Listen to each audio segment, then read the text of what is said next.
It's December at War Memorial Stadium. That means one thing. High school football state championship games. 6 teams will take home the coveted trophy. Blocked and wide open for the touchdown. Wow. The journey began months ago. The path was full of bumps, bruises, and blood. But all roads lead to the Rock and a chance to make history. The Mount Ida Lions are the 2A state champions. Fearless Friday and Fidelity Local 6 are proud to bring you the 2017 High School Football State Championship Games.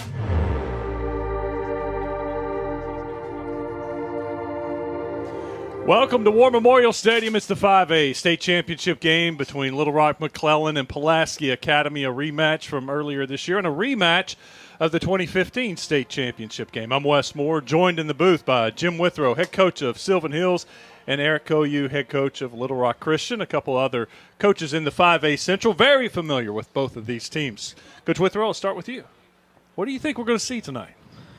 Well, I'm hoping we see a very competitive ball game. You know, I'm sure a lot of people think that PA is going to come in here and kind of have their way, but I really think that McClellan's going to rise up here and give them a real battle. I mean, that's the one thing that Maurice Mooney's done is when it's time to play in playoffs, he's always brought his team to play, and so I think we're going to see a very competitive ball game. Coach Koyu, you've seen both of these teams. What do you think we're in store for? Yeah, absolutely. You know, being new to the state and everything, these were two of the best teams we faced all year, and of course, so was Sylvan Hills, a great football team. And but really, it's a classic matchup between a very prolific offense and a very good defense. McClellan, hands down, played us the best defensive game this year. The entire season was the most physical, fast, big defense we saw all year. Held us to 22 points. Our lowest margin, and then of course PA did an outstanding job of setting lots of records offensively against us. So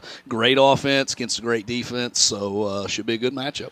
How about the contrasting styles? The thinking is, and I actually think this is going to be a very good game. I think McClellan, if they line it up, that 3 yards cloud of a dust, maybe get 4 or 5 yards, but just control the clock, work that clock, keep PA's offense over there, and just go with sustained long drives. If they're able to do that, I think they got a chance to make this a game. Well, I think what this game is going to be, it's going to be a game of possessions.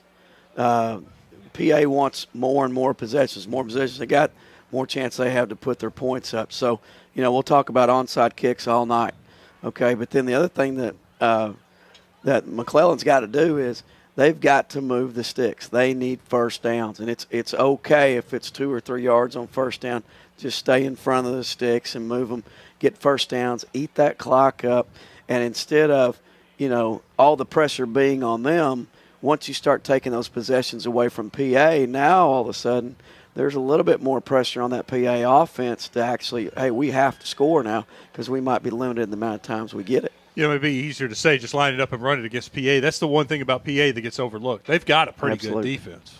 Yeah, they play very hard defensively, and I think the big thing, I agree with both y'all, is limiting the possessions. That's got to be huge, and you can do that different ways with defense. You kind of wrestle with coverage versus pressure to get them off the field defensively and hope for some interceptions if you drop everybody, hope for some sacks, but you got to limit their possessions, and then simultaneously offensively, if you can control the clock with great clock management, running the football, controlling the football, that would limit their possessions as well. McClellan Lions, interesting story. Their turf, their field at their stadium was unplayable. They didn't play a home game this regular season. They played War Memorial one time, Little Rock Central. I think they used your field out at Little Rock Central or out at Little Rock Christian, didn't they? One game. We actually played our game at Central against them, and Central had to play a game at Little Rock Christian. That's who that was. Yeah. Anyway, McClellan didn't play a home game. Well, then they got time for the playoffs, and they went on the road and beat Alma, Batesville, win. You know what? That road to the playoffs to get here, that's impressive, to go out and win those 3 playoff games. That is some of the best high school teams at tradition. I mean, when you talk about Batesville and you talk about Wynn and those schools, I mean, that is just really impressive what they did. But, everybody talks about, not having a home field. It prepared them for the playoffs. We got to take a break. When we come back, we'll hear from Coach Moody. We'll hear from Coach Kelly. And then we'll come back up here in the booth and get you set for kickoff for the 5A state championship game between McClellan and Pulaski Academy.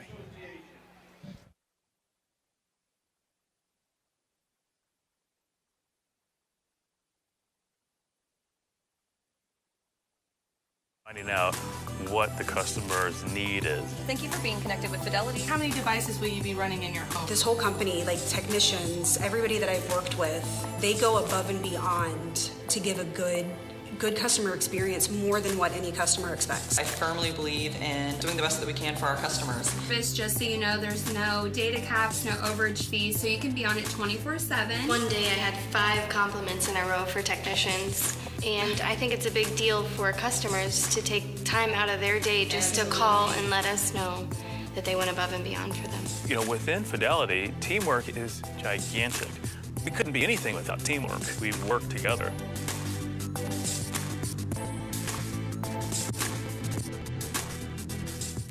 Fidelity Communications provides access to exclusive original content produced by our regional Local 6 production teams that features members of your community. And we want to remind you that your ideas count. So take action. Help us discover what makes your community unique. Let us know what you want to see on your Local 6. Visit our website, fidelitylocal6.com, and find the contact info for the production manager in your region. Help us make local television the best it can be by being a part of it. Are your devices playing tug-of-war with limited bandwidth, competing for an uninterrupted flow of video, music, games, Snapchats, and online shopping? Get more bandwidth, more capacity to cover all of your devices. How many people use internet in your home? How much capacity do you really need? Fidelity Communications Bandwidth Analyzer can tell you. Go to fidelitycommunications.com, click the internet tab, and get started. Stop the tug-of-war. Get Fidelity. Welcome back to our pregame show. We're going to talk about the Pulaski Academy Bruins now. Kevin Kelly joins us. Coach, welcome back, and welcome back to War Memorial Stadium. Congratulations. I've asked a couple of the coaches that are playing here this week, does it ever get old? Does that feeling ever go away from playing in a state championship when you're here year after year after year? You know, it's a good question. The feeling doesn't really get old, but the feeling does change. And what I mean by that is since we're going for our 4th in a row and, you know, you find out how hard it is and how much people expect, and it's almost, instead of people getting excited leading up to it, they don't get excited at all until after it's over with. And that puts a lot more pressure on the kids and the coaches because we didn't get to enjoy it quite as much getting here as we did in the past. So the feeling changes, but there's still the nervousness. There's still it's more of a what happens if we don't win now because the expectations are there. But overall, I wouldn't trade it for anything in the world and love being here. So I'm curious, after the Nettleton game, was there celebration with the players, or was it, okay, let's go complete the business? No, it was very businesslike. We didn't celebrate at all, as a matter of fact, making it back. I did make it a point. I said, you know, guys, we're to that point. Nobody celebrated. I didn't tell you not to. But, you know, I said, what I want you to do is pat yourself on the back because this is, you know, a lot of teams would be glad to be here, and we're glad to be here. But I do appreciate the way that this is not our goal. You know, we've still got one more left. And it's easy to say that. But I watched our kids. I wanted to see how they reacted after the Nettleton game. And this was the goal they had from 3 years ago, and then they reiterated it this year. And then to have that opportunity, I was very pleased with the way they act. I just wanted to be proud of what they've done, though. With Nettleton and the playoffs, you've had some different teams that you've played. And Harrison. Now it's McClellan. How difficult is that when it's a team that you play, not only in conference, but you've been playing them in the playoffs, and you're very familiar with them? How difficult is that? You know, I've said multiple times, McClellan over the past 3 years has played us as well, better than anybody. You know, and they've showed that the rematch is always tougher for the one that won the first one. I really believe that. You know, we played them 2 years ago in the state championship game. During the regular season, we had invoked the sportsmanship rule on them. I look up at halftime of the state championship game, they're ahead by 2 points. And 30-28. And then, you know, last year we go to their place in the conference and we lose. We win by 4 points, but, you know, we had to recover a fumble with a minute left to be able to beat them. I mean, they play us really well. This year, the story was a little misleading because they turned it over 4 times and we got 2 onside kicks. I mean, that does not even remotely tell you how good a football team they are. But I think they showed that in the playoffs. So the rematch is always harder, I think, for the team that won because they know we've got to change X, Y, Z and fix this mistake. From yourself, you're like, God, do we change this or do we keep doing that? Because they're going to adjust to that. And I think that's where you are as a coach, is trying to figure out what you have to do. What do you like out of McClellan? What do you see out of those guys? Number one, I think their kids play hard. I think that they're disciplined. They play really hard. They're very athletic. The coaches do a really good job from year to year of utilizing their strengths. If they've got the offensive line's not as strong, he gets it to his guys out in space. And if the offensive line like this year, big strong offensive line, they're lining up and running between the tackles and running downhill and utilizing that big offensive line. I think all 5 of their guys are over 300 pounds.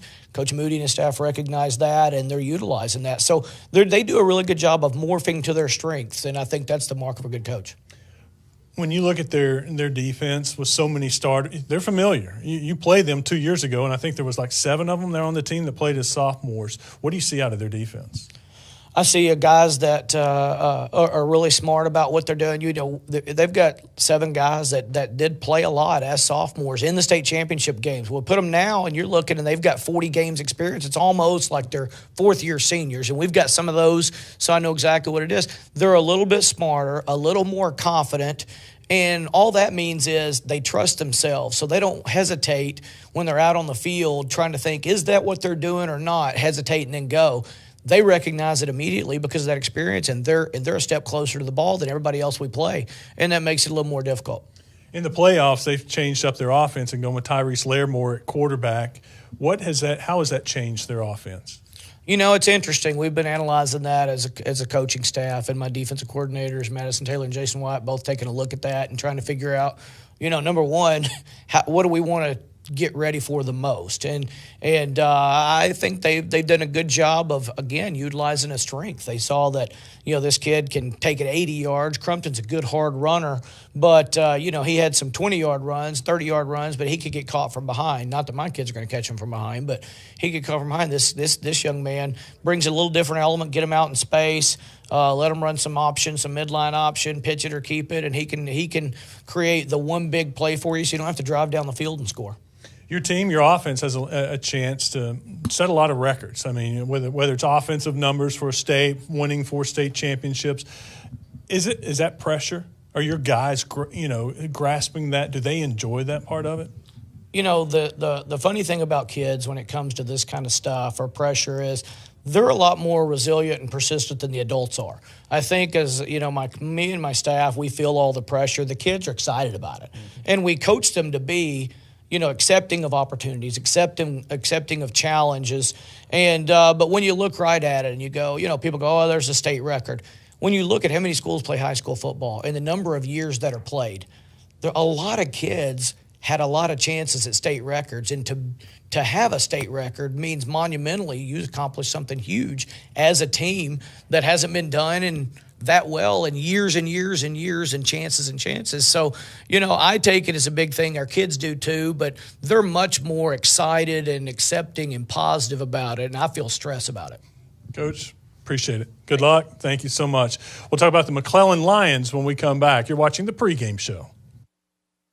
Being local, being part of the town is what really sets us apart. So it's just nice that we kind of take action, The customer service really is asking questions and finding out what the customer's need is. This whole company, like technicians, everybody that I've worked with, they go above and beyond to give a good customer experience more than what any customer expects.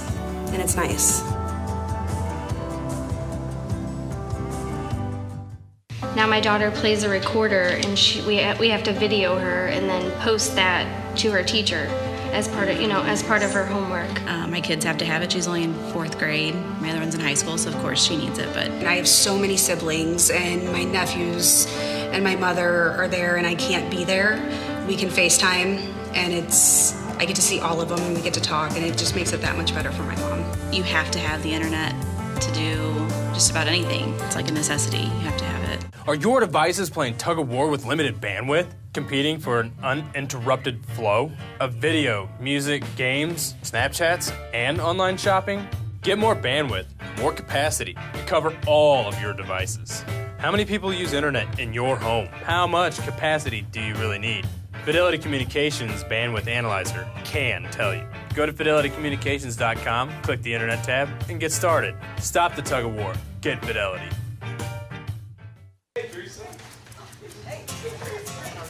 Bring home the best in local high school sports with Fidelity Local 6. Catch the players, the rivalries, and the fans that make game days electrifying in your hometown.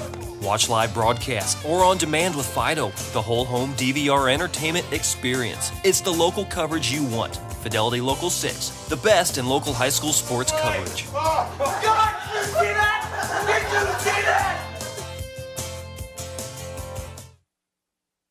Welcome back to the pregame show. We're going to talk about the McClellan Lions now. Maurice Moody, the head coach, joins us back for the second time in 3 years.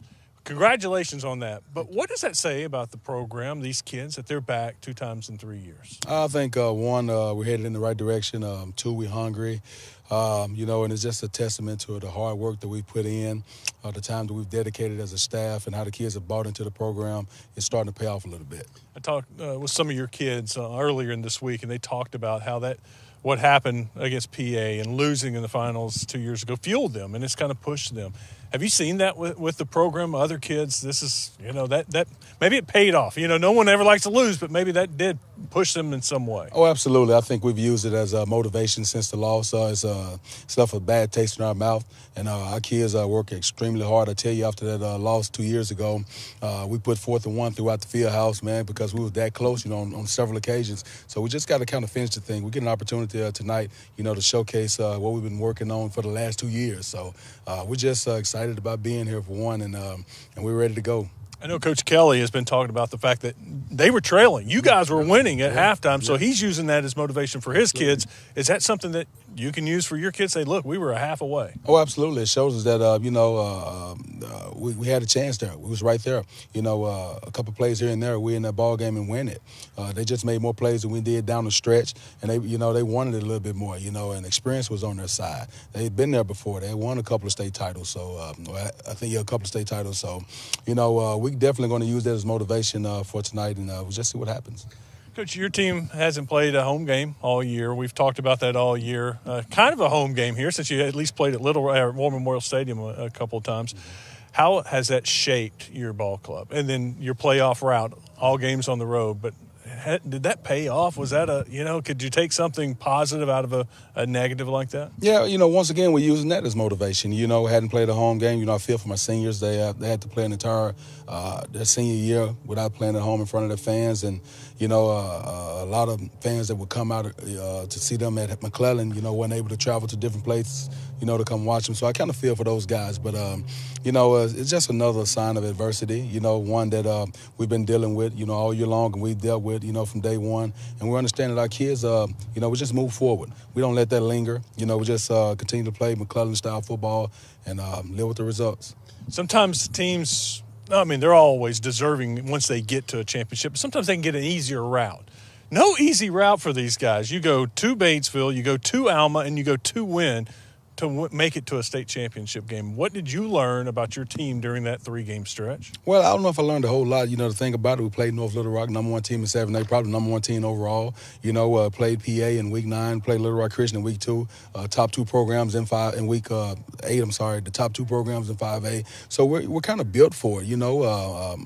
We played some stiff competition, and our boys have played extremely hard. And done well. Throughout this whole ordeal. But we're just happy where the program is headed, with the direction that we're in, and hopefully we can stay consistent, in the playoffs, have an opportunity to win one. All right, let's talk a little bit about the Bruins. What do you see when you watch the tape? What concerns you about Pulaski Academy? Oh, everything. Special teams, offense, defense, they're well coached. Of course, you got Lane Hatcher, the back-to-back state champion. They got a lot going for them. It's going to take a huge effort, from our team to knock these boys out. But there's a lot. They put so much pressure on you in all 3 phases of the game. You got to spend an hour at least per day working on onside kicks, taking care of that part of it, and then defensively, those guys get after you. They don't make any mistakes. Offensively, they're scoring, 40 plus 50 points a ball game, so they just put so much pressure on you in all three phases. A lot of people don't talk about their defense. I like what I see out of their defense. What do you see when you watch their defense? Yeah, they're hungry. It's like they got a chip on their shoulder because the offense gets so much credit. That's kind of the way they play, you know what I mean? So, I look at those guys, they don't have a whole bunch. They don't have any big names guys on the defense, but they got guys that believe in the system. They work well together. They run to the football. They're pissed off when they get there. They don't miss any tackles. They don't beat themselves. They're never out of position. It's hard to trick them, so it's going to take a great effort to beat those guys. All right, your offenses look different in the playoffs. You've moved Tyrese Lair to quarterback, and he's had some great highlights in the playoffs. What has he done to your offense by making that move? Well, he's opened things up for us a little bit. With Kemp at quarterback, Ben is a downhill runner. He's a physical style runner. Larry, he's a kind of a scat back. He's the smallest thing on the field, but he has the biggest heart out there, and he makes the biggest plays. He can run. He's athletic. He can make some throws. So he's opened our offense up a ton. With Benny, we was in between the tackle type style offense. Now we can get on the edge, we can spread you out and let him take off with it. Don't even call the play, just call a pass play and run a concept. He's gonna take off with it. So he's done some things for us offensively. That's given us an opportunity to stay in front of the chain, make some plays downfield. And allow him to use his arms as well as his legs. Do we see both quarterbacks though throughout the night? Absolutely. You're gonna see both of them. We have different sets where Benny will get in at quarterback, especially single wing. We want our bigger backs back there, and Benny will be back there at the end. But other than that, Larry will be taking the majority of the snaps. It's going to be a lot of fun. Absolutely. Thank you so much for your time. We appreciate you. Best of luck to you. Maurice Moody. We'll get you set for kickoff when we come back. Being local, being part of the town is what really sets us apart. So it's just nice that we kind of take action. The customer service really is asking questions and finding out what the customer's need is. Thank you for being connected with Fidelity. How many devices will you be running in your home? This whole company, like technicians, everybody that I've worked with, they go above and beyond to give a good customer experience more than what any customer expects. I firmly believe in doing the best that we can for our customers. It's just so you know, there's no data caps, no overage fees, so you can be on it 24/7. One day I had 5 compliments in a row for technicians, and I think it's a big deal for customers to take time out of their day just to call and let us know that they went above and beyond for them. Within Fidelity, teamwork is gigantic. We couldn't be anything without teamwork. We work together.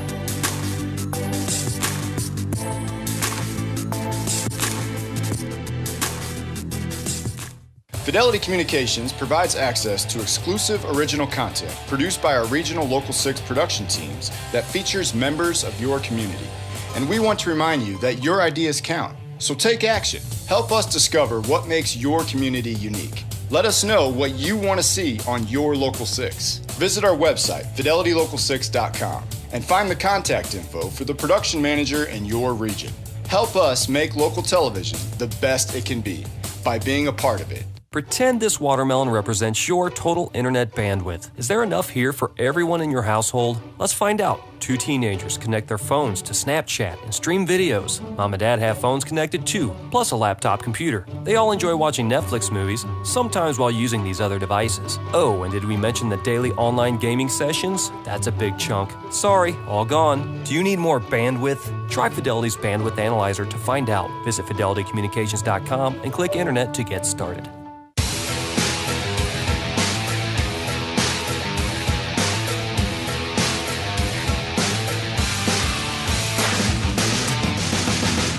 Hey, we got the Yarnell's ice cream contest going on. Free ice cream for a year. And we just had a young lady from Pulaski Academy kick it through.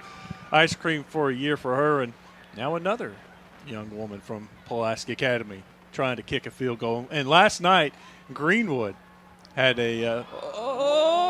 soccer players can kick the ball. But anyway, she nailed it from 30, and it could have been good from 40. Wow. We were joking. She may be playing football for Greenwood next year, kicking field goals. Absolutely. She might be the next Savannah Melton. Yeah, Savannah was money for North Little Rock today as the Charging Wildcats win the 7A title. We're getting set for the 5A title 10 minutes away from kickoff here, and joining me in the booth is Jim Withrow from Sylvan Hills, Eric Koyu from Little Rock Christian, two coaches that played against McClellan and played against Pulaski Academy earlier this season. Coach, let's talk a little bit about PA and their offense. Lane Hatcher is, I don't think you can say enough about Lane Hatcher, but a lot is made about Lane Hatcher, but already set the Arkansas record, all-time passing yards. He's already set the all-time record for touchdowns. But what do you see when you're playing Lane Hatcher, when you're studying film of Lane Hatcher? I think somebody that has a total grasp of what his head coach wants him to do. And I think that's come from years and years of doing this and Kevin working with Lane all those years. And it just has a total – it's like Kevin's playing quarterback out there. And, and when you've got that – She made it. Sorry to interrupt. She just made it. I'm impressed with the young lady doing that. I think when you've got that on the field and it's a total understanding and a total trust between the quarterback and the coach, I think it puts everybody at ease, and it just makes things a whole lot easier. What do you like of Lane Hatcher? Yeah, Wes, he had so much poise in the pocket. One thing that we had attempted to do was try to drop a lot of people in coverage and really try to keep him in the pocket and try to steal possessions with turnovers, with interceptions. But he is so poised back there. He's not going to throw a bad ball. He was very physical too. So if you do get pressure on him, sack him or trying to tackle him, he's strong and tough kid. So I was just really impressed with his poise, his decision making, like Coach mentioned, and his toughness. 63 touchdown passes this season. And he's a 3-time state wrestling champ. You talked about his toughness and how strong he is. I think that's a little bit of the wrestling. 3 state championships in wrestling, going for a 4th tonight for Pulaski Academy. So that's pretty good. 7 state rings for the young man. And he's got a lot of weapons, but Trey Johnson's kind of, to me, his go-to guy. The games that I've been in, the games that I've seen, Trey Johnson with 92 catches, 1,400 yards, 18 touchdowns. What's Trey Johnson bring to this offense? Again, a true understanding of coverage, and he knows how to get open and find the open holes, and it's a deal that they totally understand what they're doing. But Trey is a true Division I receiver. He's got the body for it, and he's got the speed and the hands for it. And a lot of these offenses that we see that are spread, they've got very, very good high school receivers, but you can tell he's a big-time college receiver. Keep an eye on him on 2-point conversions. I was looking at their 2-point conversions and who's made them. Trey Johnson by far has more 2-point conversions than anybody else on the team. We're going to see that tonight. All right, the onside kicks when it comes to PA. You got to get those, right? If you're going to have any chance of winning this game. We were able to recover the first 9, but it wasn't good enough. We lost the next 2, and at that point, the game got out of reach in the fourth quarter because of those turnovers, and they're actually stealing possessions from you with the onside kicks. And I know they average quite a few a game, and I think Wes, you had mentioned that anytime they had ever gotten 2, they always won. Never lost. And so that stat's an important one. So you have to really it needs to be 0 that you lose to them to have a chance, but definitely 0 or 1, because they get 2 or more, then you're really in trouble. When you look at their 4th downs, do you have to talk to your team before a game to prepare them for that? Because mentally, to me, you're so focused as a defensive player to get off the field after 3rd down. Well, no, you're not getting off the field after 3rd down when you play PA. You think your job is done, but it's not. You've still got another down. Is that something you have to prepare a team for? It's part of the week-long preparation. And what we did last year, we didn't do it this year. Last year, what we did was we made an attempt to say, hey, we got to play in 4s. And so what we said was when we went with our scout team offense against our first group of defense, we told the defense it had to be 4 good plays in a row. And we really worked hard about talking about that, and then we also played situations and everything. But they have got to understand it's not 3 downs and we're off the field tonight. It's 4 downs and then we get off the field. And so again, that's one of those things. When you're as good as they are on offense, you can take chances like that and not worry about it. I can see how that would be so deflating. As a defense, you go out and do your job the first 3 downs. It's 3rd and 12 or 4th and 12, and you're like, good, and they go for it, and they get 13 yards in the first down. it takes the air out of the defense.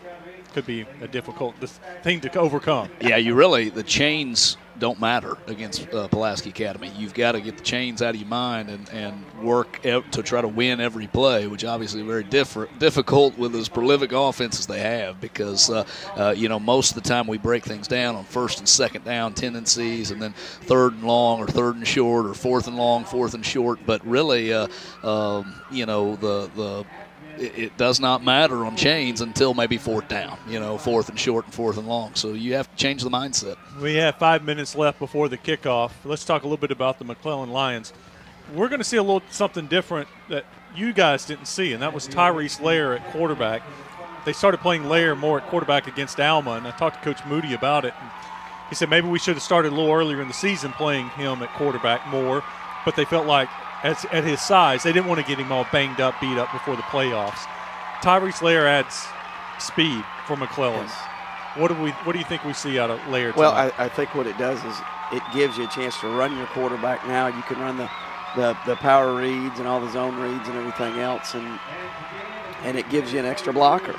And we know that PA is really going to try to force the issue defensively and bring all those guys in the box and come after them. And so the good thing that it gives McClellan is an extra blocker in there. And don't get me wrong, the one they had before, Benny Kemp, was a big, strong, fast guy. But Tyrese has got another gear, and if Tyrese gets through that first wave, they're probably not going to catch him. I need to say we're going to see Benny Kemp III tonight, sure. Some at quarterback, but you're also going to see Tyrese Lair. This defense for McClellan, we were here calling the game 2 years ago when they played Pulaski Academy. They were beating PA at the half.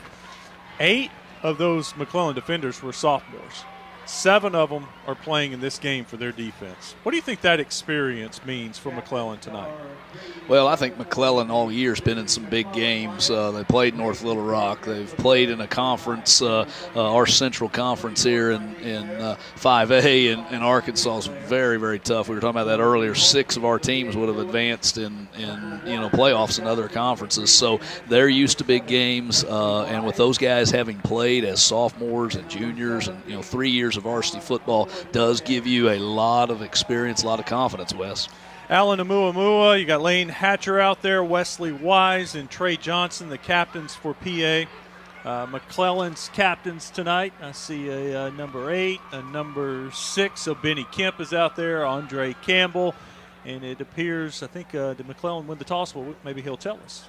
Pulaski Academy has won the toss and elected to receive the kickoff to start tonight's 5A state championship game. Men, shake hands. Let's play football. Your other captains for McClellan, Kyrique Lair and Tyrese Lair. 24, 25, your captains for McClellan. And you heard it from the official. Pulaski Academy's going to get the ball first. And they want to get that offense going. I was thinking if McClellan wins, they probably want to get that offense on the field, don't I would say 98% of the coaches in America would have deferred that, don't you think? But that's Kevin. Kevin wants to get it on. Let's get it on.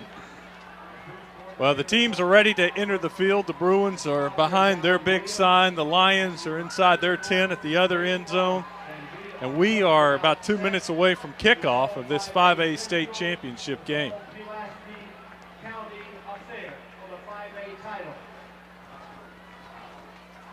Now it's a waiting game. Who's coming out first?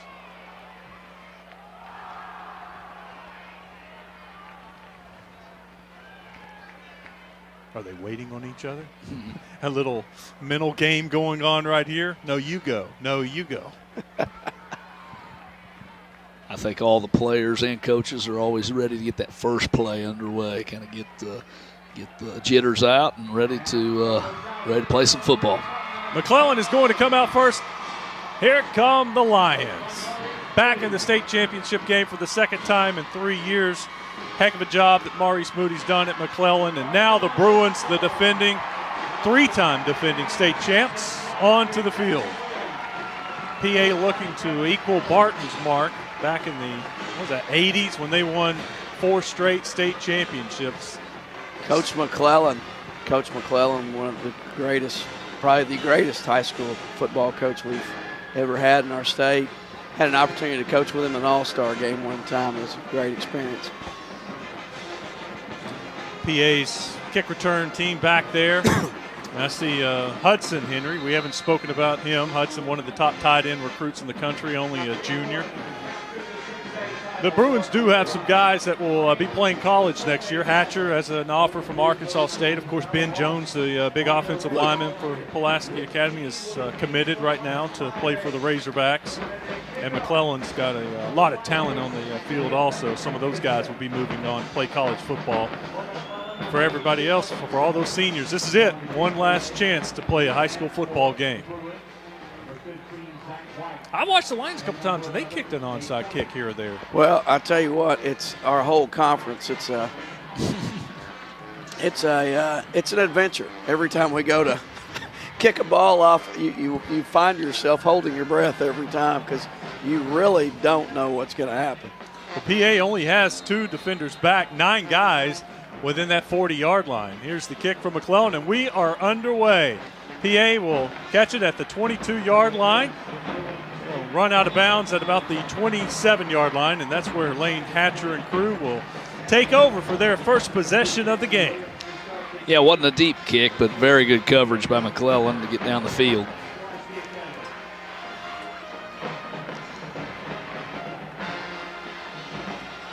Nice crowd on hand on the Saturday night. Great conditions for this game.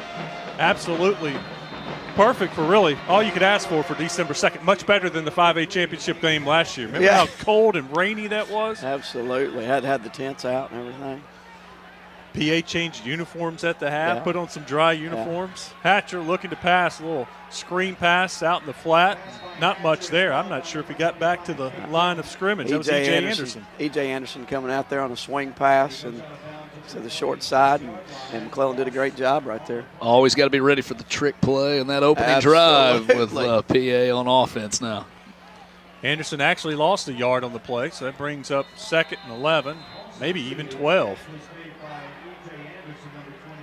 Hatcher with 2 receivers to his left, 3 to his right, and he's coming right. Hatcher looking, he's going to tuck it and run it. Hatcher makes one guy miss. Now he's fighting for some extra yards. He's run out of bounds right at the 30-yard line. So Hatcher picks up 4 on the play, bring up 3rd and 8. He's such a good decision maker. If nothing's there, he's going to tuck it and run and, get some yards with his feet. One of the things that we're going to see, and you see a lot in high school football, and Coach Coley will tell you this because he's a defensive coordinator, is getting lined up to all of these formations. That's one of the toughest things. There's a trick play, but McClellan is all over the would-be thrower before he could even get it off. Great pursuit by McClellan. Coach Coley, one of the hardest things to do is get lined up to all of these different formations. Because that was one of the things we saw last night with Greenwood and Pine Bluff was Greenwood gave him so many formations. Sometimes it got kind of tough at times. Yeah, if you get the defense having to work all week on just getting lined up, it really helps, and giving them all those looks is important. McClellan bringing some pressure. Hatcher under pressure. He throws it up for Trey Johnson, and Johnson isn't able to bring it down on 4th down, so the Lions hold on PA's first possession. They'll take over at the 21. But right there, they got pressure on him. And I the time we had them last year, and we were close with them last year, we put a lot of pressure on him and made him play faster than he wanted to play. And I think that's big. I think Parkview did that this year. If they can put pressure on, especially like you were talking about, if you could do it with 3 or 4 guys, man, that really helps, and it gives you a chance to go make some plays. So we really need to watch that as we go along. I think the key to pressuring them is being able to pressure with 4. Because if you start bringing 5 or 6 and you have somebody open, Hatcher's going to eat you up with finding the open guy. Nobody over number 2 there, Coach. And there's a fumble. They took it right out of his hands. PA comes up with it. Big play from the Bruins defense on the first McClellan offensive play. Isaiah Woods comes up with the loose ball. Yeah, Woods is a really good D lineman for PA, and that was a huge play. Recapture the momentum. Well, it was midline. It was trying for a little midline option there, and the mesh. The back never got into the mesh point and just turned it over. So the muffed handoff cost McClellan a chance to jump out early and take some of the momentum. That was huge, guys. That was really, really big right there. had a chance to make a statement early. Isaiah Woods with the huge play. PA run it up the middle. They'll pick up about 4 yards on first down. One of the McClellan players loses his helmet. He'll have to run off the field for a minute. Terrius Morgan. Terrius Morgan is a handful, to say the least. He is a tough young man to block in there. He's coming off right there. He may have got dinged up or something. Well, he lost his helmet, so they're making him leave. Yeah, another tough thing about that turnover for McClellan is that, they would have burnt 2 minutes just, having the ball down there. Exactly. And clock management and burning that clock is so important. Hatcher in the shotgun. He's got one running back to his right. Now he's telling him to come over there to the left, maybe pick up the blitzer off the end. Hatcher looking for the play from Kevin Kelly on the sideline. Got a couple receivers wide left, a couple right. Hatcher rolls left. He's throwing left. He's got his receiver. That's good enough for a first down. The Bruins will move the chain, move the ball out to about the 36-yard line. That was, once again, Trey Johnson on the catch. Coach Kelly does a good job of that sprint out at the right time. When he calls the sprint out, that's kind of their safety net to find the open guy, to kind of capture the momentum and flood a zone, and it changes the pass pro and really helps the offense. Hatcher pitching it forward. That'll be a pass of about 2 yards completed. That was a little different. You have one coming through, kind of faked it to him, and a second one came had through. A little jet sweep, had a little jet motion right there, and then they brought the back underneath with the shovel. It was a nice little play. 2 yards on the play. 2nd and 8, first quarter. Second drive for Pulaski Academy. That's Henry with the catch. Henry fighting forward for some yards, breaks a tackle. Henry to the outside, to the 50, inside McClellan territory, to about the 48-yard line. Hudson Henry with his first catch of the game. PA's got such a variety of receiver body types too, and Henry being so big, and they've got the speed. They all have good hands. It's really tough to match up with all their different receivers. Hate to compare him to his brother, but when he looks like that and he wears 84, absolutely, you can't help it. Hatcher with one to his right, one receiver to his right. Now he's looking over the middle. A little pressure. He's going to tuck it and run. Hatcher slides down inside the 45-yard line to about the 44-yard line. Hatcher is able to pick up about 4 yards on first down. I really think we're going to come back to that fumble on that play. That's going to be big. You got to make some plays, and they made a play, gave himself an opportunity, and that was a tough break right there. Well, it was a great defensive stop to start the game. They couldn't have drawn it up any better. Hatcher looking to pass. Quick pass out to his left. He has a receiver there trying to get a block, but McClellan's defense stopped it. Small gain for Pulaski Academy. That'll bring up Cunningham getting off the block right there, making a really nice play on the tackle. It's one of those players, I believe, that we called his name a lot 2 years ago in the state championship I remember game. Benny Kemp was in there, and Crumpton was in there. Really, really impressive what they did. McClellan's got great speed rallying to the football, so that's going to be important when you're playing PA. Hatcher just overthrows his intended receiver on 3rd and 3. That'll bring up another 4th down for Pulaski Academy. That time he was going for Hayden Cobb. Got to know where the sticks are out here. Here's your 4th down. These guys are a lot like those Warriors from Little Rock Christian. They figure out where those sticks are and run some stops at them and get first downs on you. So you got to know where the sticks are if you're McClellan. Be aware of it and try to get some heat on him. Well, Jim makes the point, we had some wild games, but the closest game by far was the Sylvan Hills game. 4th and 3, Hatcher does just what Withrow was talking about and finds Brett Lynch right at the sticks. You nailed it. That was the one thing. When they've put a little pressure on him in the middle, Kevin's moved the pocket around, and he rolls out, and they do all the timing stuff. They know where they're at, and they know where the sticks are. I mean, it's just well-oiled machine. I tell you, Buck James and Billy Dawson set the bar high on predicting plays in our last game. But you know what? You're on your way. Hatcher looking to pass again. Hatcher under pressure, and Hatcher's brought down. The McClellan Lions getting after him. Did the ball come out? Nope, they're going to keep it with PA. That's our man, Terrius Morgan. He is a handful, number 71. He will get after your tail. And, you know, he's tough to deal with. So we might see more moving the pocket here. When we played McClellan, and I was visiting with some of my coaching friends in Alabama, I said the best way to describe their defensive line is imposing. Yeah. They're an imposing defensive line. Hatcher going deep to Johnson, just out of his reach. Johnson had a step on the cornerback, but they're unable to connect on that one.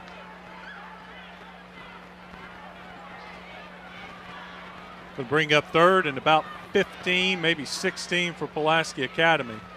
It's a yard too deep there for Trey Johnson. Okay, if you're Pulaski Academy right here, you're going to want to at least cut it in half, make it manageable here. But, I mean, the way Pulaski Academy plays, don't be shocked if we see some verticals or something deep. Hatcher has 4 receivers to his right, 1 at the top of your screen. Hatcher's got pressure again. He throws it over the middle and is picked off. Big play. McClellan safety picks it off, and he's coming back the other way. To the 45, to the 50, makes a cut to the 40. That's Lair to the 30. Tyrese Lair, was that Tyrese Lair, the quarterback that we were talking about earlier, playing a little defense, picks it off inside the 30, and McClellan defense is stepping up. LaMarcus Hardy, I believe it was LaMarcus Hardy. I'm going to hate it if I missed that number. But they brought him in hard on a blitz right there, and he makes the play. He makes him throw it faster. It was Hardy.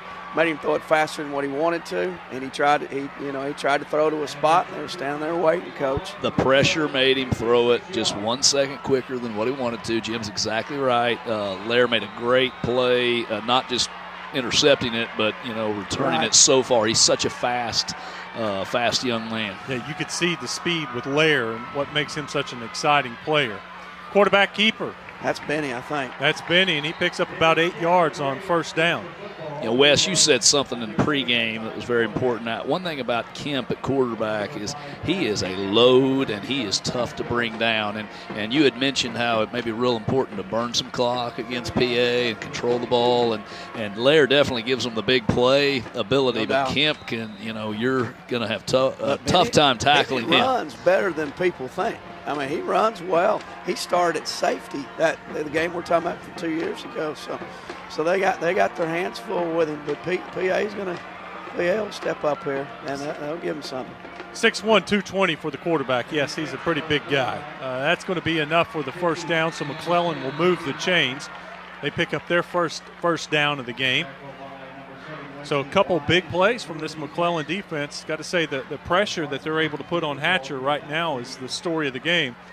Actually, I guess the story of the game are both of these defenses. I think one thing we need to watch is where they put Isaiah Woods, number 30 for PA, because Isaiah is one of the best defensive linemen in our conference and has been one for 2 or 3 years, number 30 there. Let's watch and see if they try to move him around and try to see if they've been tipped off on anything or have a good chance to put him in some spots. 1st and 10 from the 19 for the Lions. Lair in at quarterback. He's keeping it, trying to get around to the right side. The PA defense does a pretty good job of stringing it out, not letting him turn it up the field. I'll tell you, tackling the variation between Kemp and Lair is very difficult for a defense. It takes a totally different tackling angle, position, strength, and versus speed, and it's just unbelievably difficult. Between tearing a hamstring chasing Laird or blowing a shoulder out tackling Kemp. That's the difference right there. They are. You're exactly right. It is 2 totally different guys. 2nd down, 6 to go for the Lions. They have the ball on the 15-yard line. We've got 6 minutes, 27 seconds to go in this first quarter. And you see the Lions making a change on offense. They were bringing in one of the defensive players that was over on the bench talking with the coaches, and they're going to have to call a timeout. And the Lions will take their first timeout of the half. We'll take our first timeout. You're watching the Centennial Bank State Championship games brought to you by Fidelity Local 6 and Fearless Friday. Hi, my name is Greg Hatcher with the Hatcher Agency, and I've always believed in kids' sports, high school sports, college sports. Played them all the way through. I've hired so many high school and college athletes, and just think that kids learn 98% of everything they need to know for the business world. They can learn from their coaches, from their teammates on the sports field. whether it's the Mighty Bluebirds or high school sports, have always enjoyed supporting that. And we want to wish both teams today the very best of luck in today's state championship game. But we are a little partial to one team. Go Reds!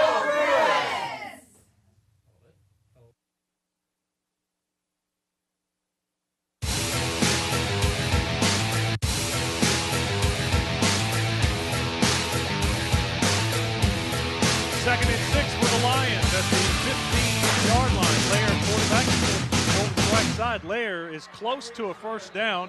He's inside the 10. They're going to mark him down just short of the marker, it appears. May have to eyeball it, but I think he's going to be about a half-yard short. Wes McClellan's offensive line that time just completely controlled the right side of that football field, and I mean, it was like a steam shovel.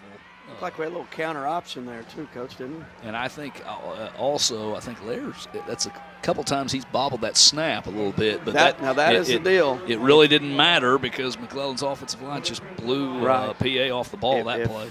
If you are, when you change the quarterbacks now, that's going to be the one thing that's going to be a little different. Lair pitches it. Running back looking for a hole. They're not playing around. They went Picks up the first down. At him. So they'll move the chains, and it'll be first and goal from the 6. PA's not going to play around either. They're going to bring a Mua in, and they're going to bring in Luke Jones and try to beef it up down there. They did the exact, we played Parkview the week afterwards. They did the same thing with Parkview. When Parkview started just playing smash mouth, they brought the big boys in, and that's how they stopped them. Lair still in at quarterback. McClellan in a tight formation. First and goal from just outside the 5-yard line. Lair hands it off close to the goal line. Campbell is just short, marked down at the 1-yard line. Andre Campbell with the carry. He had 869 yards rushing coming into the game, 10 touchdowns, one of their many running backs. McClellan spreads it out. You're going to see Crumpton running it. You're going to see Kemp, Lair, Campbell. And they all do well. That was great vision by Campbell right there. Nice little sidestep, get up around and get close to the goal line here. See Crumpton over there on the left. That was a lot of weight on that line. Over there. And Lair's going to try to take it, but there's nothing there. The PA defensive line did a good job of stuffing that. PA did a great job of staying low, keeping their pad level very low on that play, and stopping that play. Now, one thing that we've got to see is this has been almost a 5-minute drive, and they had just 20 yards. So McClellan has been successful in burning clock with the short field even. 3rd and goal. The ball just inside the 1. It looks like they need about 2 inches to get to the goal line. 3rd and goal. Lair at quarterback. Campbell behind him. And that's going to be a touchdown for Campbell. Right off tackle. Nice job. Just right off tackle. McClellan Lions strike first. They get the first touchdown in the 5A state championship game. The Lions go for 2 like PA. Coach Moody loves to go for the 2-point conversion. May not see an extra point attempted all night tonight. We're not worried about the extensions on the goalpost in this game, most likely. But the McClellan Lions strike first, and now they'll try to make it 8-0. I'll tell you, the sizes of McClellan's offensive line is just really look at the size. I'm sorry to interrupt, but look at the size in the backfield. Yes. That's jumbo package. Got Benny back there at quarterback for 2, and he's going to get it, guys. He's in. Benny Kemp makes it 8-0. McClellan. 3 minutes, 47 seconds left in the first quarter. You're watching the Centennial Bank State Championship game brought to you by Fearless Friday and Fidelity Local 6.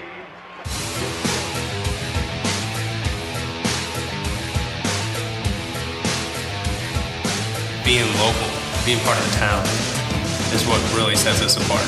So it's just nice that we kind of take action, And customer service really is asking questions and finding out what the customer's need is. This whole company, like technicians, everybody that I've worked with, they go above and beyond to give a good customer experience, more than what any customer expects.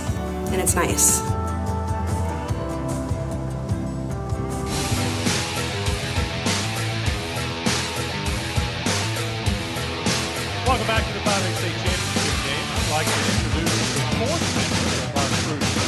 got Jim Withrow with me inside the press box and Eric Koyu from Little Rock Christian. Stephanie Sharp is down on the sideline. Stephanie, what have you seen down there so far in the first quarter? It's been quite an interesting first quarter so far. As you just saw, McClellan just scored first, put the first points on the board, and PA making another big play here. What's really interesting is that the crowds here tonight there are so many people. The stands are just about full on both sides. It's good to see so much support for both teams out here, Wes. Thank you, Stephanie. Now that I look up, McClellan's side is filled in nicely since about 20 minutes ago before the game kicked off, and PA has a nice crowd on the home side also. Block in the back is going to push PA back. It's going to cost them. On the return team, ball will be placed 10 yards from the spot of the foul. First down. And when we talk about all the things Coach Kelly does with his special teams, that's one of the things that he just cannot stand. That's why when they don't return a punt, because they don't want one fumble, they don't want any penalties like that. So stuff like that it wears everybody out because it totally changes the field position. Hatcher in the shotgun. We'll see what kind of adjustments PA makes. McClellan been bringing some pressure and more pressure, and Hatcher's a little high with the throw. It was intended for his running back, Jaden Kelly, but he wasn't able to make the catch. It'll be second down. You can see that pressure is getting to Hatcher a little bit there. He once again was feeling the heat and dumped it off to the running back. Second and 10, the ball on the 18-yard line. Yeah, that penalty did change field position because junior receiver Nate Cumming had a great return there, almost to midfield. He did a good job catching the ball in the air, not letting that thing bounce on the run, and got up the sidelines. So that brings it back. Hatcher has a couple of receivers to his left, three to his right. He rolls to his right but throws it back, and look at the McClellan Lions. They sniffed that out, and that was a good job there from LaMarcus Hardy. He was all over the throwback pass. Second big play, and it looked very well executed when he released the ball. I thought they had a big play, and Hardy came out of nowhere. LaMarcus slid by those blockers on that screen and did a phenomenal job of running him out of bounds, holding on to him, and allowing help to get there, and really big play. Short gain, maybe a yard. 3rd and 9 for the Bruins. Hatcher looking over to his right, fakes the quick pass. Nothing there. McClellan's all over him. And again, I think that's Hardy with the sack. I think LaMarcus has gone Hardy.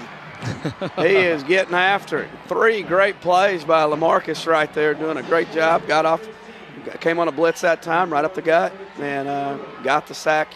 Now, guys, here we are. It's 4th down. This is huge because if they turn it over on downs, it's at the 15-yard line. So this is going to be a real interesting play here. Coach Koyu, what are you calling here? Well, they've really tried to get that corner route on these long yardage, 3rd and 4th and long yardage. They keep trying to hit the corner route. I'd look for Henry here, but definitely the sprint out allows him to be comfortable. He just missed it there. So the Bruins will turn it over on downs. That's their 3rd possession, and the Bruins still looking for their first score of the night. The Bruins have 3 total first downs, but the McClellan Lions will take over with great field position on their 15-yard line. Hatcher with that time looking for his senior wide receiver, Brett Lynch. Lynch might have been a little short, even if he caught that. I think he was a couple yards short of the chains. The deeper route was well covered, so they were there, and again, they had people chasing him. So, that's a good job by the McClellan defense. I go back to the fumble. You said how big of a play. We may go back and look at it, but that first play for McClellan and fumbling it. If they don't fumble that, they could be going for a 3-score lead right here instead of a 2-score lead. Lair there at quarterback. He hands it off up the middle. Wow. He's going to go into the end zone. The Lions strike again. That's called pounding the rock, man. Benny Kemp into the end zone. McClellan's up 14-0 with 2 minutes and 34 seconds to go in the first quarter. Let's see the replay here.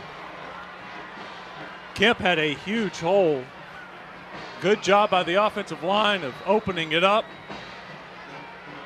And now the Lions will go for 2 and try to make it actually a 16-0 score.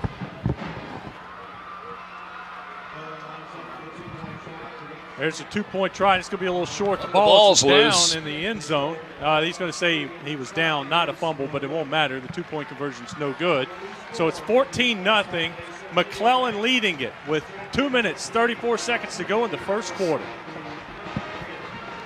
Are your devices playing tug of war with limited bandwidth, competing for an uninterrupted flow of video, music, games, Snapchats, and online shopping?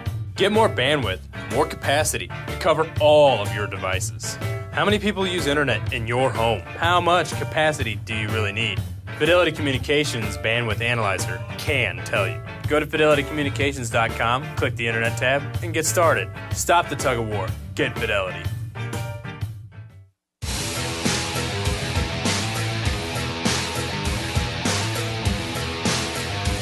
I'm going to correct myself. Getting old, I can't see as well. That 8 and that 6 from McClellan is tough for me to tell the difference between. It was Andre Campbell.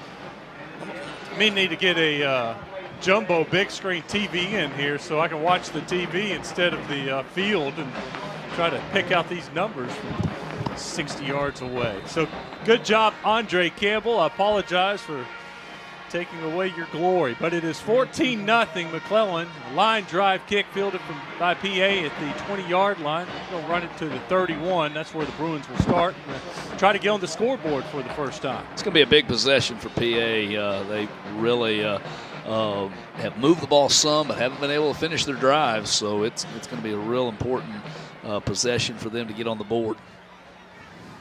I wonder also a little bit about stamina and two-way guys. How many of these guys from McClellan going two ways? Will I'll that be affect honest them with late? you. I think it is going to affect them, and I think the last time they were here, I think they learned a little bit from that last time when Pierce Strong and those guys cramped up. And so, it's all a crapshoot. I mean, you got to go with who you got, and those are your best bodies. And if one of them cramps, then somebody needs to step up. But you got to put all your chips on the table. You can rest tomorrow. Yeah, you can rest tomorrow. A little short pass out in the backfield to the running back. He catches it and spins forward for a couple of yards. That's Jaden Kelly on the catch for Pulaski Academy, a gain of about 3. Now I look out there and I see Lair playing safety. I see Jalen Cunningham, the wide receiver, out there. So I just wonder if this takes a toll on them later in the game. They've done it for this 14 games now. Yep. So I'm sure that they are more than ready. Hatcher with Kelly in motion. Hatcher's going to keep it. Shrugs off one. Passes out into the flat. Brett Lynch catches it, and Lynch picks up a first down for PA. We discussed this in the first game, North Little Rock and Bentonville. Bentonville jumps out to a 14-0 lead, had all the momentum. North Little Rock hadn't even picked up a first down. They went 3 and out, and they were down 14-0. And the one thing we talked about, North Little Rock, instead of worrying about a score, they just need to get a first down. Well, that's exactly what PA did. They got a first down, they moved the chains, and now they have the ball at the 45-yard line. Hatcher in the shotgun, looking to his left, nothing there. A little bit of pressure, and Hatcher goes down. I think the ball came loose. He was able to get back on that football, which is very important. I think you fellas are both right on this stamina thing. I was able to visit with Coach Moody a little bit, and he was concerned about that. Brought up the game 2 years ago at the fatigue factor, and there was no doubt in our game against McClellan Central High School that helped us in the fourth quarter, able to win that ball game late in the fourth because they were very tired. 2nd and 13. McClellan on the blitz. They get it to Trey Johnson. Trey Johnson in the open space. 30, 25, 20. Lair knocks him down at the 10-yard line. There's your first big play of the game for the Bruins. Very well executed screen. That when you saw Henry came in right there and made a nice little block on the outside linebacker, and that sprung him right there. There's the block right there by Henry out there on number 9, and it springs him. One thing you're talking about, they're down 14. Of course, PA's not going to panic. They're going to do what they do, and that's the thing that we've seen, and I've noticed the last 3 years is sometimes when people get behind, they kind of get away from who they are. The main thing is this is what got you here, then let's stick with it and keep it. And North Little Rock did that today. Hatcher hands it off. Going to get the ball inside the 5-yard line, down to about the 4. Trey Johnson's catch and run was good for 50 yards.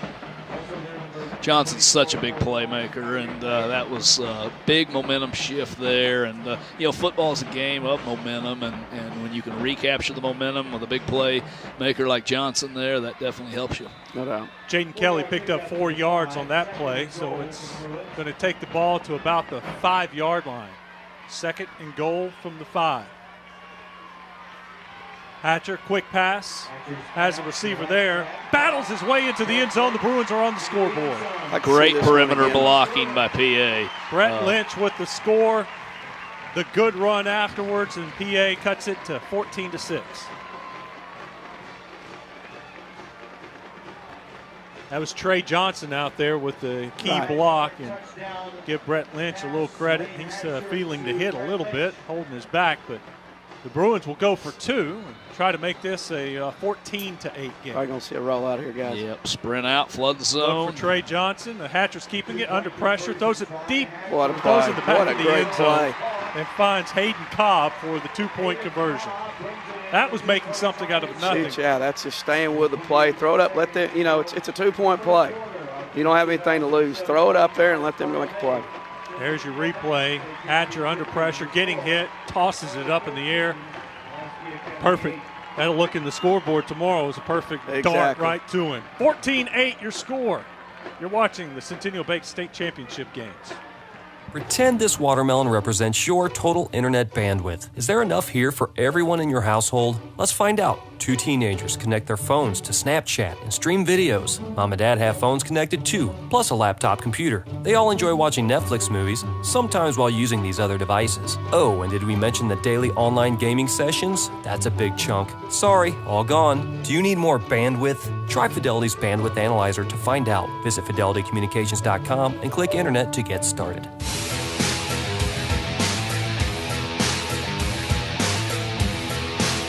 Now the Bruins will attempt an onside kick. Very important for McClellan to field this cleanly and keep PA's offense from being back on the field. And it's Lane Hatcher that's doing the onside kicking for Pulaski Academy. Looking for a big bounce. He gets it. The ball's loose. It's on the ground, and PA thinks they have it. They're going to fight for it. The sideline thinks they have it. Guys, I don't think it ever went 10 before PA touched it. I think it hit a lion, didn't it? I'm not sure who it hit first was key. And that's going to be the issue. They're battling for it down there. They're not saying it hit anybody early. Looks to me at this point it's whoever recovers the ball. PA says they have it. McClellan says they have it. Down to 2, and it's the Bruins that are celebrating. And now they're talking about it. Who are they going to give it to? It never went. The key is, did it hit a McClellan player? Yeah, exactly. First, Right. Wyatt Howe came up with it for the Bruins. They're going to give it back to him, looks like. The smart thing that they do here is they onside kick, coach to see it. I think it looked like it hit a PA guy. PA guy was. But anyway, the smart thing he does is they onside kick. Obviously, everybody does it to your own bench. First touching by the kicking team at the 47-yard line, but the result of the play is a recovery by McClellan. First down. So my point being is, if you can lobby the refs. Yeah, you can argue right there, and poor Coach Moody standing on the other side. Nobody's listening to a word he's got. Those refs are getting a lot of lobbying by the PA coaching staff and players on who recovered that ball. I think Coach Kelly may be still talking to the officials. Now he's talking to his defense. So McClellan will take over after, and they said the ruling was McClellan recovered it. Yeah. But and there was the illegal touch. It didn't look like it was. Guys, and Coach Cole, you can tell you this. You can sit there and practice it and practice it and practice it, and you can put them in good positions and the whole bit, but until it actually happens in the game, you don't know how that ball is going to bounce. Well, and it's also really difficult to practice the physicality because you don't want to get your players hurt. Because who's over there? You're talking about your best players are over there. Your Deion Youngbloods and Ty Comptons And the result of the play is Little Rock McClellan had possession of the ball at the end of the play. Their ball, 1st and 10 at the end of the play. You know, and then you got your Trey Harrises and your Justice Hills and guys. You're not going to sit there and practice him getting smoked on a onside kick. They actually moved the ball up to the 42 now. Well, that's what they're saying now, that McClellan actually recovered it right there at the 42s. Lair under center. Lair looking to pass. Quick pass out to the flat. What a play. Tackle. Down. Good play. And that's Jalen Cunningham again. Cunningham takes the ball down to the 31-yard line, just outside the 30. I think that was Blake Titus that ran him down and saved the touchdown, and that was huge because, that was Blake.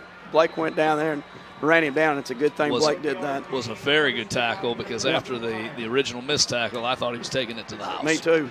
Tyrese Lair is 5 of 10 on the year throwing the ball. Now he's 6 for 11, but he's thrown 2 touchdowns, 5 completions, 2 of them for scores. He almost made it 50-50 with 6 completions and 3 touchdowns. That's the end of the first quarter. McClellan leads at 14-8. You're watching the Centennial Bank State Championship games, brought to you by Fidelity Local 6 and Fearless Friday. Bring home the best in local high school sports with Fidelity Local 6. Catch the players, the rivalries, and the fans that make game days electrifying in your hometown. Watch live broadcasts or on demand with Fido, the whole home DVR entertainment experience. It's the local coverage you want. Fidelity Local 6, the best in local high school sports coverage.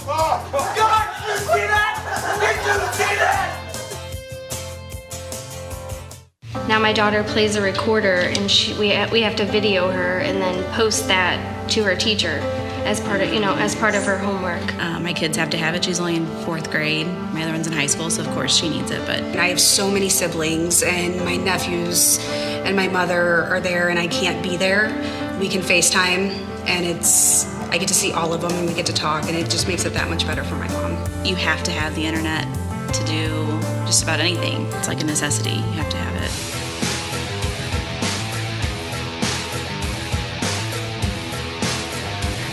Back at War Memorial Stadium, it is the 5A state championship game. Little Rock, McClellan, Pulaski Academy Bruins. I'm Wes Moore. Thank you for joining us. We got Eric Coe, head coach of the Little Rock Christian Warriors. We've got Jim Withrow with us, Sylvan Hills Bears head coach. Down on the field, we have Stephanie Sharp from Fox 16. McClellan with the ball on the 30-yard line. It's 1st and 10. The Lions have a 6-point lead. Lions defense, big story in the first quarter. Lions defense forced a turnover, a couple 4-and-outs, and now the Lions back in business. Isaiah Woods on the tackle there for Pulaski Academy. A short gain of about 2 yards for the Lions. That'll set up second down and about 8.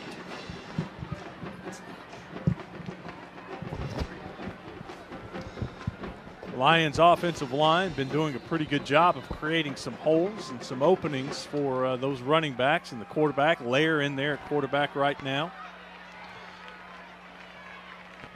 Wes, I noticed the trainers are looking on PA sidelines at Lynch, and he's a key receiver for the Bruins. Lair to pass again, and this time they faked the quick little post and goes to a corner route. He had a step, he just overthrew him. Cunningham was the intended receiver. So that'll bring up 3rd and 8 for the Lions. They were taking a shot. They're feeling good right now. The Lions on 2nd and 8, they decided to take a shot. They're going to go for it. I mean, they're going for it. They're not laying back. They're going to show that they're going to throw it up to them and go for it. And so, they're not holding back. Lair coming back in off the sideline. There's Jalen Cunningham, the intended receiver. Lair's going to go out wide this time. No, he's in behind quarterback. Lair in shotgun this time. Got a whistle, and I think we have timeout McClellan.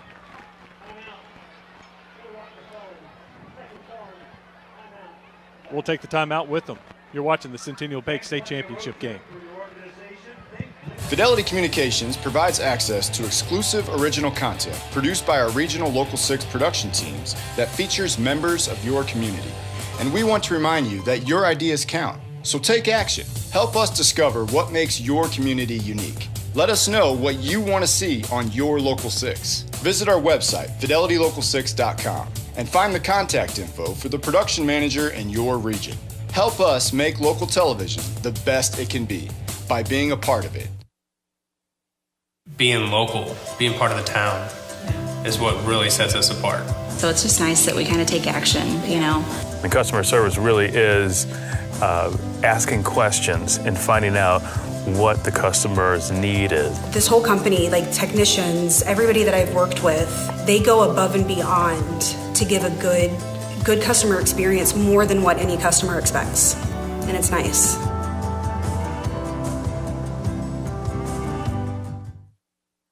Lions back on the field after taking their second time out of the first half. They face a 3rd and 8. The ball is on the 29-yard line. 2-down territory for the Lions here. They don't normally kick any field goals, so I would expect they will, unless they lose a ton of yards on this play, they'll go for it on 4th down. Lair looking to pass. Lair's going to take off and run.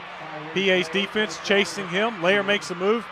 Can't reach the sticks. That'll bring up a 4th down, but Lair with that little hesitation move was able to pick up about 4 more yards. Yeah, by spreading that defense out with that empty offensive formation, that just makes Lair a very dangerous running threat. I wonder how much of that is, you know what, just send the receivers out and Lair, you go.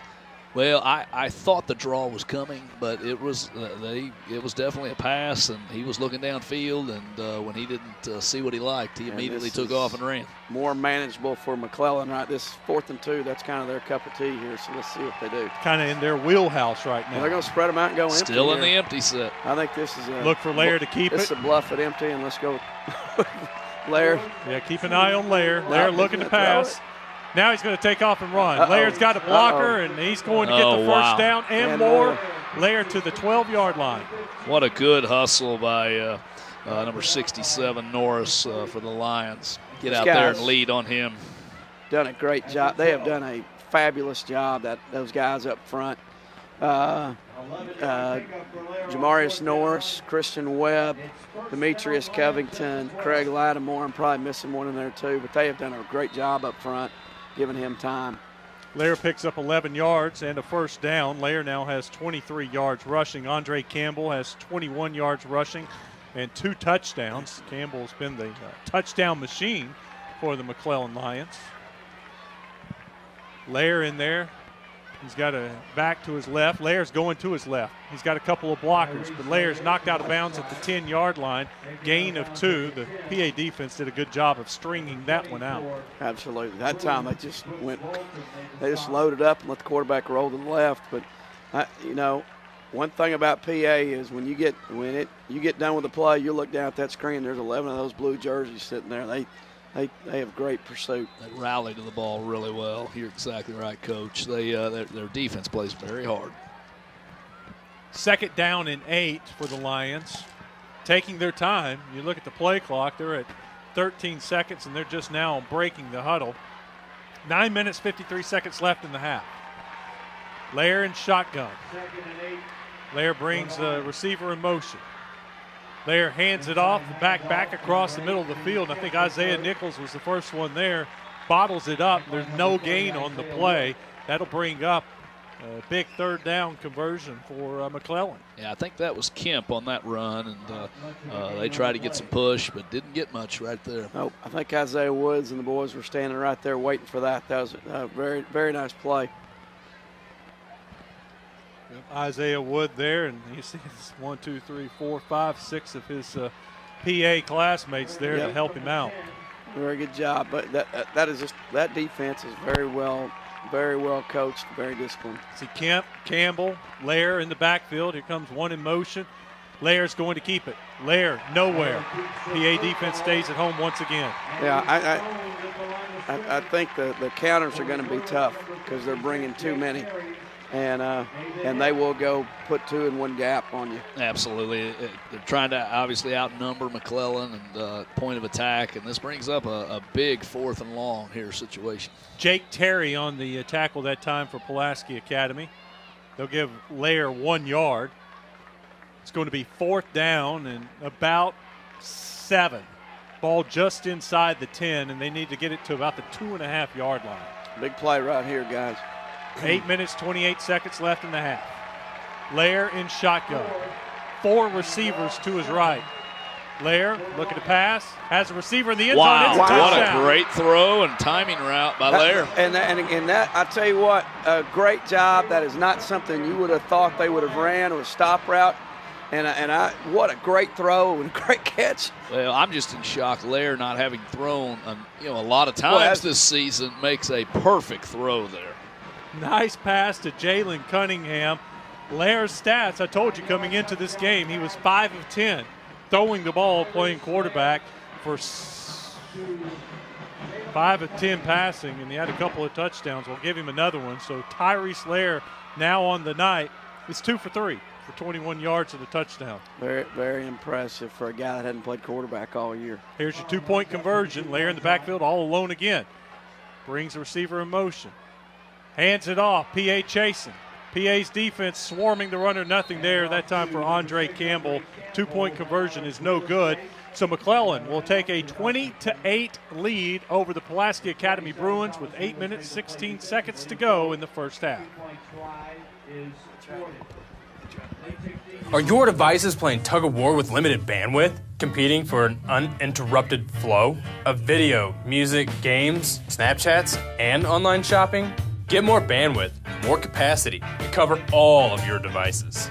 How many people use internet in your home? How much capacity do you really need? Fidelity Communications Bandwidth Analyzer can tell you. Go to fidelitycommunications.com, click the internet tab, and get started. Stop the tug of war. Get Fidelity.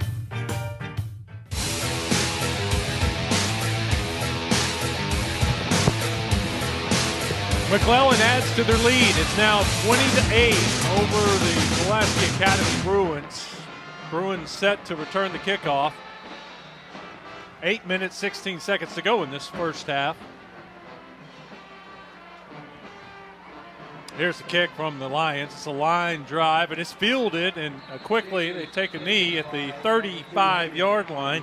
The Bruins, Hayden Cobb, snared that one and just quickly took a knee at the 35. So the Bruins will have 65 yards to go to try to make this a one-possession game. Another big possession for Pulaski. See if they can match McClellan's score there. And PA had such a good drive last series. We'll see if they can replicate that this series. We see Hatcher lined up over here to the left. We got a little maybe trick play. Probably do. Maybe a little reverse pass or something here. Let's see what we got. Comes a receiver in motion. They're going to toss it back to Hatcher. Hatcher kind of avoids one. They're going to throw it, and nothing there. I tell you what a great job there by Kyrie Clare, 24, the corner. He didn't bite on any of it and stayed at home. Very sound fundamental play. Nice job. I'm going to tell you, and Coach Coe, he'll throw in his 2 cents here too with me. You got to find points where you give guys breaks. And these guys that are going both ways, you got to find, you got to find them. And this might be one of those times here where you give them a couple plays and get them some water. Hatcher in the shotgun. Hatcher under pressure. Hatcher gets rid of it, though, and finds Hayden Cobb. Hayden Cobb takes it to about the 44-yard line. He'll be a yard short of the first down. Great job by Hatcher, staying in the pocket, taking the big hit, and making that throw there. And, Jim, you're exactly right. That the fatigue thing will play a factor in that third and fourth quarter for McClellan, having so many guys go on both sides of the ball. Hatcher took a lick on that play. Gets back up, ready to go, third and short. More pressure. Hatcher's going to keep it. Hatcher gets through the first wave of defenders. He picks up the first down and more. Hatcher to the 45-yard line, gain of about 11 for the quarterback. I think Hatcher's showing a little bit of his toughness these last 2 plays. Takes a big hit, comes right back, runs it right up the middle, makes a move, makes a guy miss, and picks up the first down. That was Tyrese Lair making the tackle. They put Lair out there on the end, and that's a lot of speed coming off that end. I think they're going to try to go 2-for-1 him here. They try to read off of him and throw a little hits or something. Hatcher scrambling, and he's another buried. good pressure. That shock you a little bit? That's hard. I kind of thought they'd break down and break it off the blitz there. Didn't you think that was coming? Yeah, I think I think McClellan's done a good job of mixing up their coverages and blitzes, so keep them a little off balance. Offense is about rhythm and getting in rhythm, and Coach Kelly does a good job always of getting his team in rhythm. But I do think McClellan tonight, right now, has kept them out of rhythm. And there's our guy, number 3, making a sack, Hardy. Marcus Hardy, Terrius Morgan teaming up to bring down Hatcher. So it's 2nd and 15. The ball on the 50. McClellan coming again off the edge. This one was going to Henry, but it's tipped at the line of scrimmage, knocked down. That'll bring up 3rd and 15. 6 minutes, 33 seconds to go in the half. Again, they are bringing a lot of heat off that edge. And if that is, I believe that's Lair, Tyrese Lair coming off the edge. That is a fast DN. And that was kind of what we did with him last year. We got him Andre Collins, and Andre was a tailback also. And Andre's tough guy on the end. He made life tough for him that night. Hatcher rolls to his right. He's got pressure. They throw it back to Trey Johnson, but Trey Johnson has nowhere to go. He'll actually lose a yard on the play. Hatcher hit again. He hops back up. What a good job by LaMarcus, reading that, staying at home, fake the sprint out. You'd think your inside backer would be on that side of the field. He knew that the screen was coming back this way and stayed at home. Here we go, guys, 4th down. 4th, and I want to say something, too. For all the naysayers on the 4th down, I appreciate the fact that he sticks to his guns. Coach Kelly sticks to his guns. This is what we do, and we don't get away from it, and that's why he's a successful guy. 4th and 17. They need to get the ball to the 35-yard line of McClellan. They're on their own 48. Hatcher looking to throw. He's going deep down the field. No one there for him. McClellan defender was smart not to catch it, and they'll take over at the 48. Big defensive series there by McClellan coming up with that stop. And, with 6 minutes left in the half, even if McClellan can't get a score here, they really need to try to burn as much clock as they can to get to halftime. Sure, McClellan would love to run the ball slowly down the field and use about 6 minutes and 15 seconds of this clock. We've got 6:21 left in the half. But McClellan takes over on the 48-yard line. The Lions trying to add to their lead. They are up 20-8 on the 3-time defending state champs. I'm going to tell you now, and I think Coach Cole, you will agree with me right here. I think the Lions are going to take their 3rd time out. Yeah, let's take a break here. Is probably what Coach Moody's saying. Let's take a break. Let's get everybody a drink, and let's saddle the horses up, and let's go pound the rock. We'll take a break, too. We'll be back with the last 6 minutes and 21 seconds of the first half. Are your devices playing tug of war with limited bandwidth, competing for an uninterrupted flow of video, music, games, Snapchats, and online shopping? Get more bandwidth, more capacity to cover all of your devices. How many people use internet in your home? How much capacity do you really need? Fidelity Communications Bandwidth Analyzer can tell you. Go to fidelitycommunications.com, click the Internet tab, and get started. Stop the tug of war. Get Fidelity.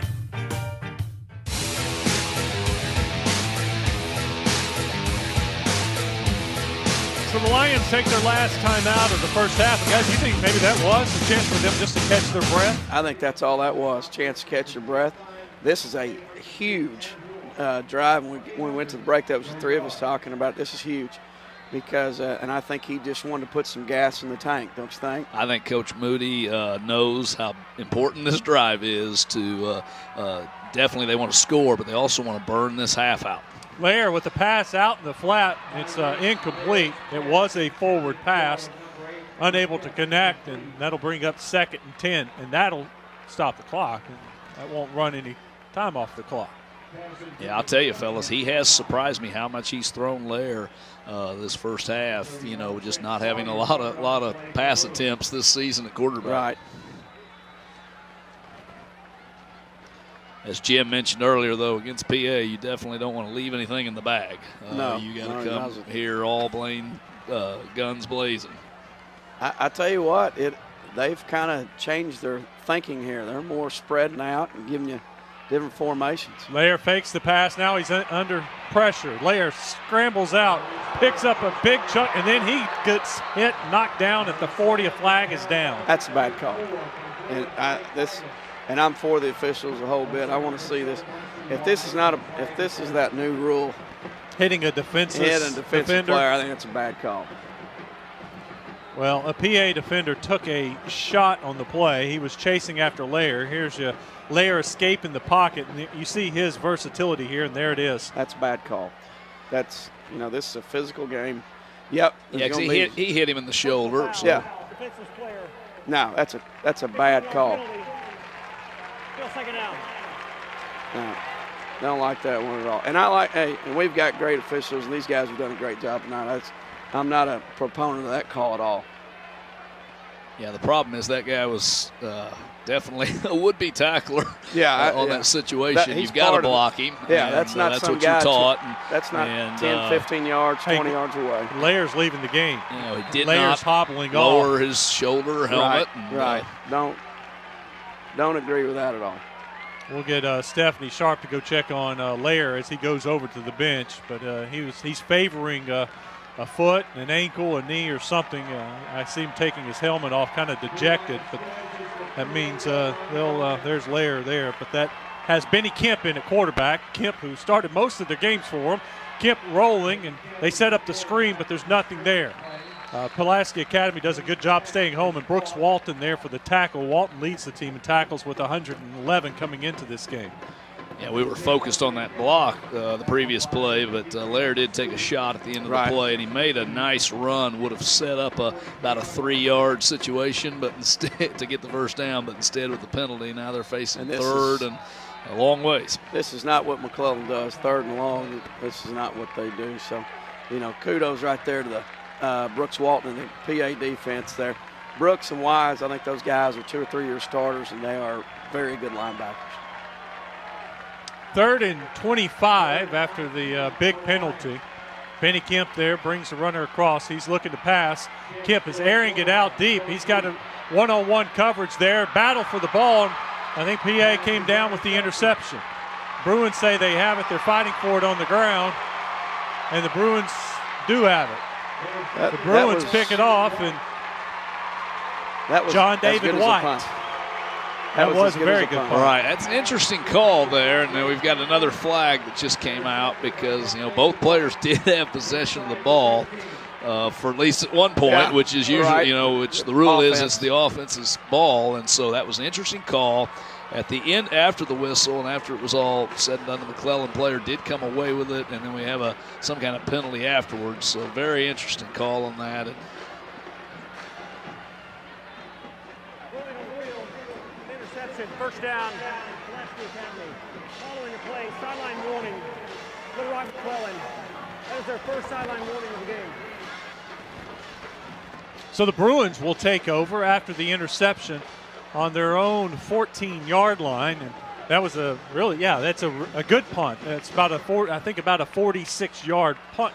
Here's a replay of it. And John David White looked like he had it, and then he does have it first, and he did a good job attacking that football and making a good interception on that play. All right, we return to action real quick, and the Bruins get the ball to Mason Cobb, the sophomore receiver. We'll take it to the 16-yard line, gain of 2. Brett Lynch has come back, so he is okay, and he's back in this thing. There's plenty of time for PA to go down and get him a touchdown right here. Plenty of time. Hatcher rolling to his left.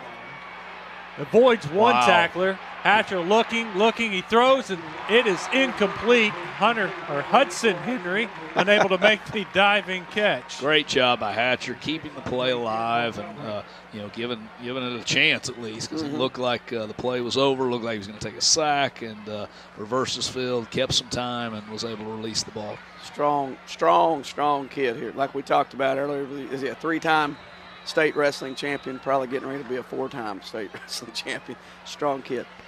3rd and 8, 4 receivers to the left. Hatcher looking, quick toss out. That'll be good enough for a first down. PA moves the chains. That's Hayden Cobb on the catch. Let's go down to the sideline, check in with Stephanie Sharp. Hey, Wes, I made my way down here to the McClellan end of the field. As you can see, Laird's back in the game, but whenever he walked off earlier, he was favoring his left leg, but whenever we had that call that a lot of McClellan fans just did not like, he ended up making his way back in the field. But we do know whenever he did walk off, he was favoring that, it looked like the left leg or left ankle. Wes? Thank you, Stephanie. Hatcher with the completed pass to John David White. John David White breaks a couple of tackles and has a big play. John David White with the interception, now with the reception, and PA in business, moving the ball to midfield. 24-yard gain on the play. And they've got a lot of weapons, and John David is their third or fourth receiver in there. Got a big play from John David last week. I think it was a 90-yard touchdown at Nettleton last week. So, very, very capable player right there, John David White. Hatcher under pressure once again. He lobs it up to John David White again. Here he comes across 45-40 to the 35, out of bounds at the 33. So John David White with back-to-back receptions after his interception. He came into the game with 38 catches, 755 yards, and 8 touchdowns. Yeah, this drive crossing route they're doing is really giving McClellan some fits, and there's some excellent perimeter blocking that PA's other receivers are doing. There's 2 big plays in a row. They were not going to keep them down all night. And so, McClellan just has to adjust to what PA is doing now. 1st and 10. Ball at the 32. Hatcher fakes the handoff. Quick pass to Henry. Henry down to the 24-yard line. Hudson Henry with the catch.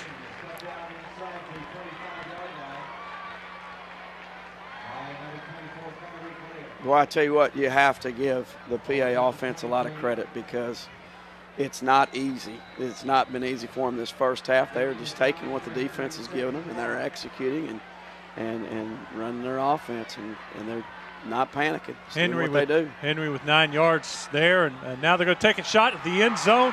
Bobbled, brought down. Did he get a foot down? The ruling is touchdown. Big catch by Lynch. Yeah, great catch by Lynch. That shows you the toughness of Brett Lynch right there. Took a big hit early, comes back and makes a big play right here.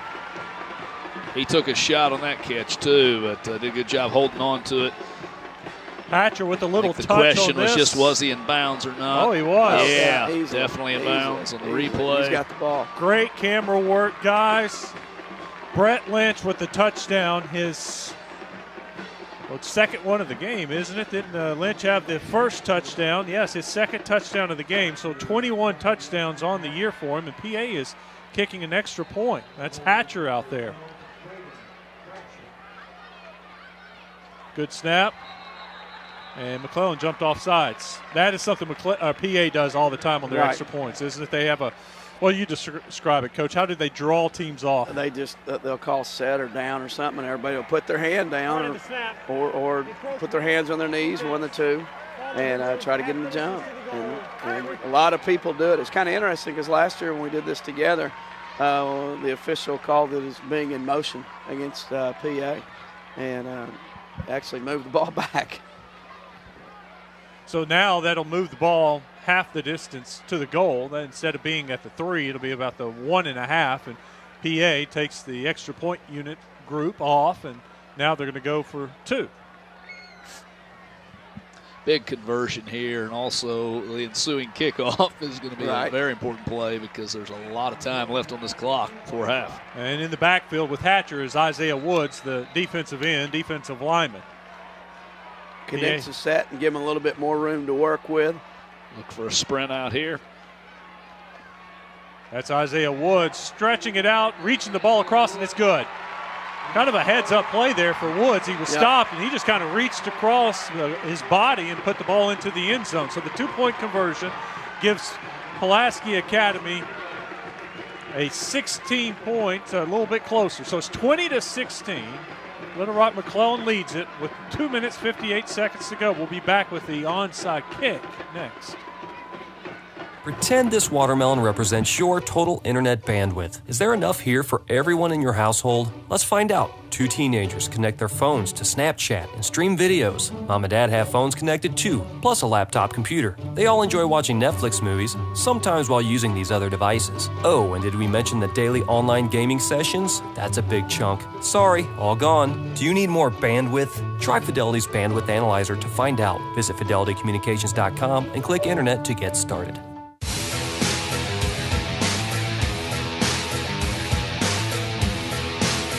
Game in the 5A state championship game. Now the Bruins will try the onside kick.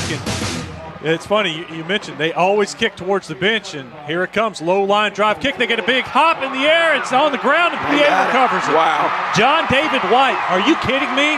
John David White is on fire. Boy, I tell you what, he has made a lot of big plays for them this year. And he is just a nice extra body to have there. Impressive player. What a perfect second hop over everyone's head, and John David White right there to scoop it up.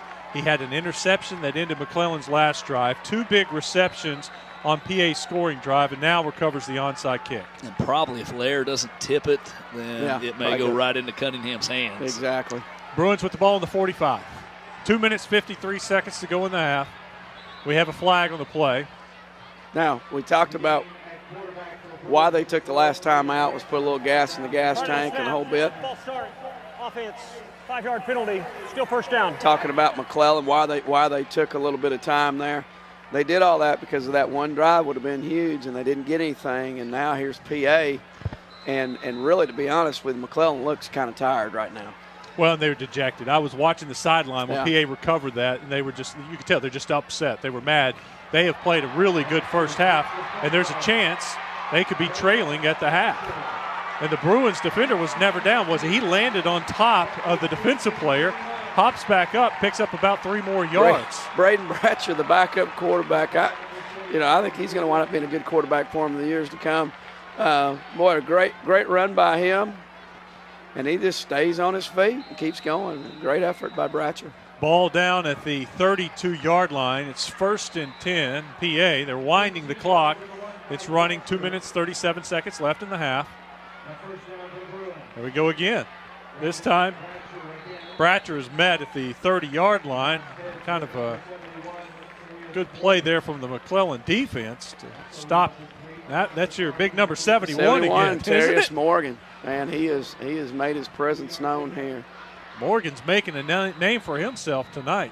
Well, by Kelly running the football here, that's making those D linemen have to exert themselves. It's going to slow down that pass rush a little bit. Look for when Hatcher gets back behind center, them to throw it, and a D line that's not able to rush as fast. Here comes Hatcher in motion. They hand it to Hatcher. He's wanting to throw, but he's got a defender right after him. And Hatcher's pushed out of bounds at the 30-yard line. They were looking to go down the field to Brett Lynch, but he was double covered. You had Lair back there, and Lair had some help, so nothing there for Hatcher. Smartly, he just tucks I'll tell you and runs. one thing about Lair. He's got that extra gear. He just turned the juices on and ran Hatcher down and pushed him out. I mean, that was coming all the way across from that defensive end spot. Really impressive play there. And you also have Tommy Crumpton out there, number 20 at the defensive end spot. That was Crumpton. That was Crumpton that time? Yeah, it sure was. The Bruins are going to take a timeout. So we'll take a timeout with them. Stick around. The last minute 50 of the first half when we return.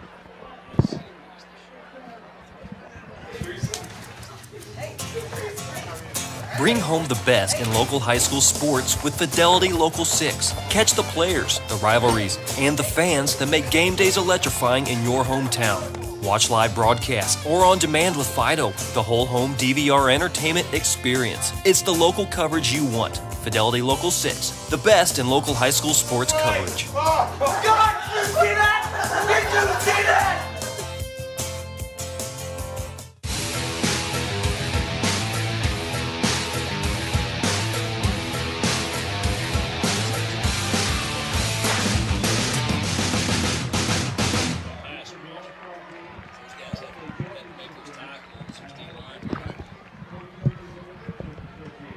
setting him up to throw it again. Back at it.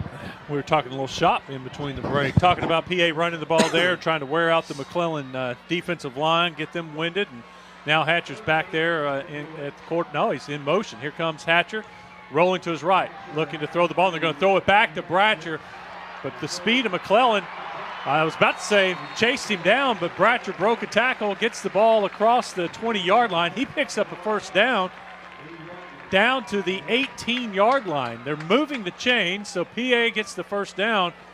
That McClellan speed, I thought, was going to tackle him before he got to the sideline. Yeah, Bratcher made an excellent move to pick up the first down there. Bratcher's still in there. Bratcher's lined up next to Hatcher. Hatcher looking to pass. Now he's rolling to his right. Hatcher gets rid of it and just throws it out of bounds. That's a good job there. That was Crumpton, wasn't it? Yep, Crumpton comes from his defensive end spot, linebacker spot, and chases down Hatcher and makes him unload it. Smart play by Lane. Smart play.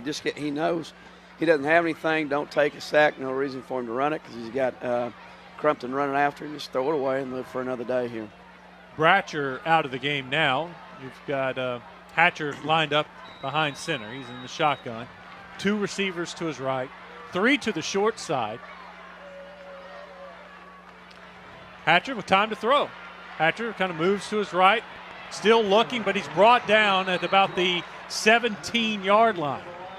Not as much of a pass rush by McClellan that time, Wes. Nope. You're exactly right. He did have time. It was good coverage by McClellan, but I think that rush is slowing down a little bit as they fatigue going here toward the end of the half. Nathan Cooper was the one that ran him down right there for his linebacker spot.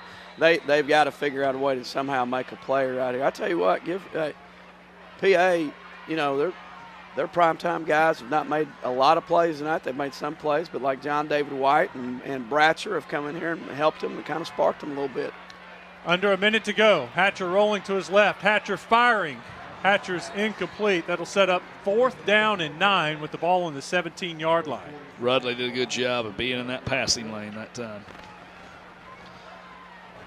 Well, we're seeing a lot of different names here from both teams. Both teams are using a lot of bodies here, and I think it shows you why they're here. They've got some depth here, a lot of guys that can make plays. Yeah, absolutely. We've had a lot of big plays in the game up to this point, but I would say this one, right now is as big as any of them. You've got a 4th down situation right before half. There is no foul on the play. There is no flag on the play. Picking up the flag. I didn't know what they were talking about. Obviously, they weren't talking about much because they're going to pick it up. 4th and 9. Ball sitting on the 17-yard line. PA is going to take a timeout.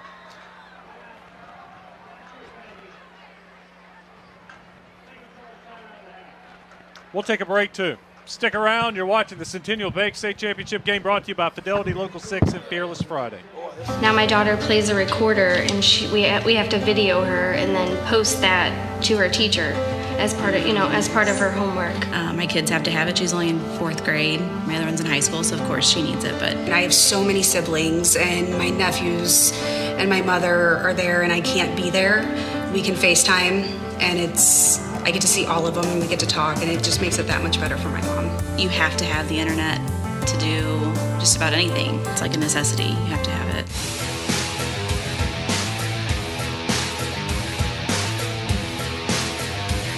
Huge play. 4th and 9. Ball's on the 17-yard line. McClellan leads it 20-16. McClellan's played a really good first half. They want to go into the locker room with the lead, but they got to get a stop here. Look for the rollout here. Hatcher talking with Kelly. Hatcher's got the play. 4 receivers to his left, 1 to the top. Now, everybody for McClellan's on the perimeter. It's amazing. Yeah. Hatcher looking. Now he's going to take off and run with it. No, he pulls it down and it's picked off. Big interception. Lions pick it off. Huge. And return it to the 9-yard line. The Lions hold with 40 seconds to go in the half. It's a big play by McClellan. You know, one of the things that McClellan's doing, they are being physical with those receivers, getting them off their routes, and staying with them. And that's the one thing. And then they're getting just enough pass rush right now to get by. I mean, early on they were all over him. Now they've run out of gas here a little bit. So, but I I would foresee a knee being taken right here and go into halftime. Damian Martin on the interception by the Lions. Returns it 9 yards to the 9, and I think you're exactly right. This is where you go. We got the lead. We played a good first half. 24 minutes down, 24 minutes to go. Let's go to the locker room. Right. Got Lair under center. He's got one running back right behind him, and he takes the knee. There you go. That's going to do it for the first half. Well, they may have to take it one more snap. Let's see when they mark the ball. We're at 33 seconds and counting. I lobbied for the goalpost for 3 years and had signs and everything made, I think. And we got goalposts. Now can we go ahead and change the play clock to just to 45 seconds on the whistle? Are you okay with that? Just when the whistle blows, let's go to pop it 45 seconds. We don't have to worry about how this guy wants to do it fast or not. So that's my new thing. I think I'm going to seek legislation on that. I figure as much political power as you've got, Jim, you can get whatever you want. I just hope I don't go down like a lot of these senators here lately. That's going to do it for the first half before we get into any politics. McClellan leads it 20-16. Second half action coming your way. We got the Fearless Friday halftime report with Lanny Beavers next. Stick around. Being local, being part of the town, is what really sets us apart. So it's just nice that we kind of take action. And customer service really is asking questions and finding out what the customer's need is. Thank you for being connected with Fidelity. How many devices will you be running in your home? This whole company, like technicians, everybody that I've worked with, they go above and beyond to give a good customer experience, more than what any customer expects. I firmly believe in doing the best that we can for our customers. Just so you know, there's no data caps, no overage fees, so you can be on it 24/7. One day I had 5 compliments in a row for technicians, and I think it's a big deal for customers to take time out of their day just to call and let us know that they went above and beyond for them. You know, within Fidelity, teamwork is gigantic. We couldn't be anything without teamwork. We work together.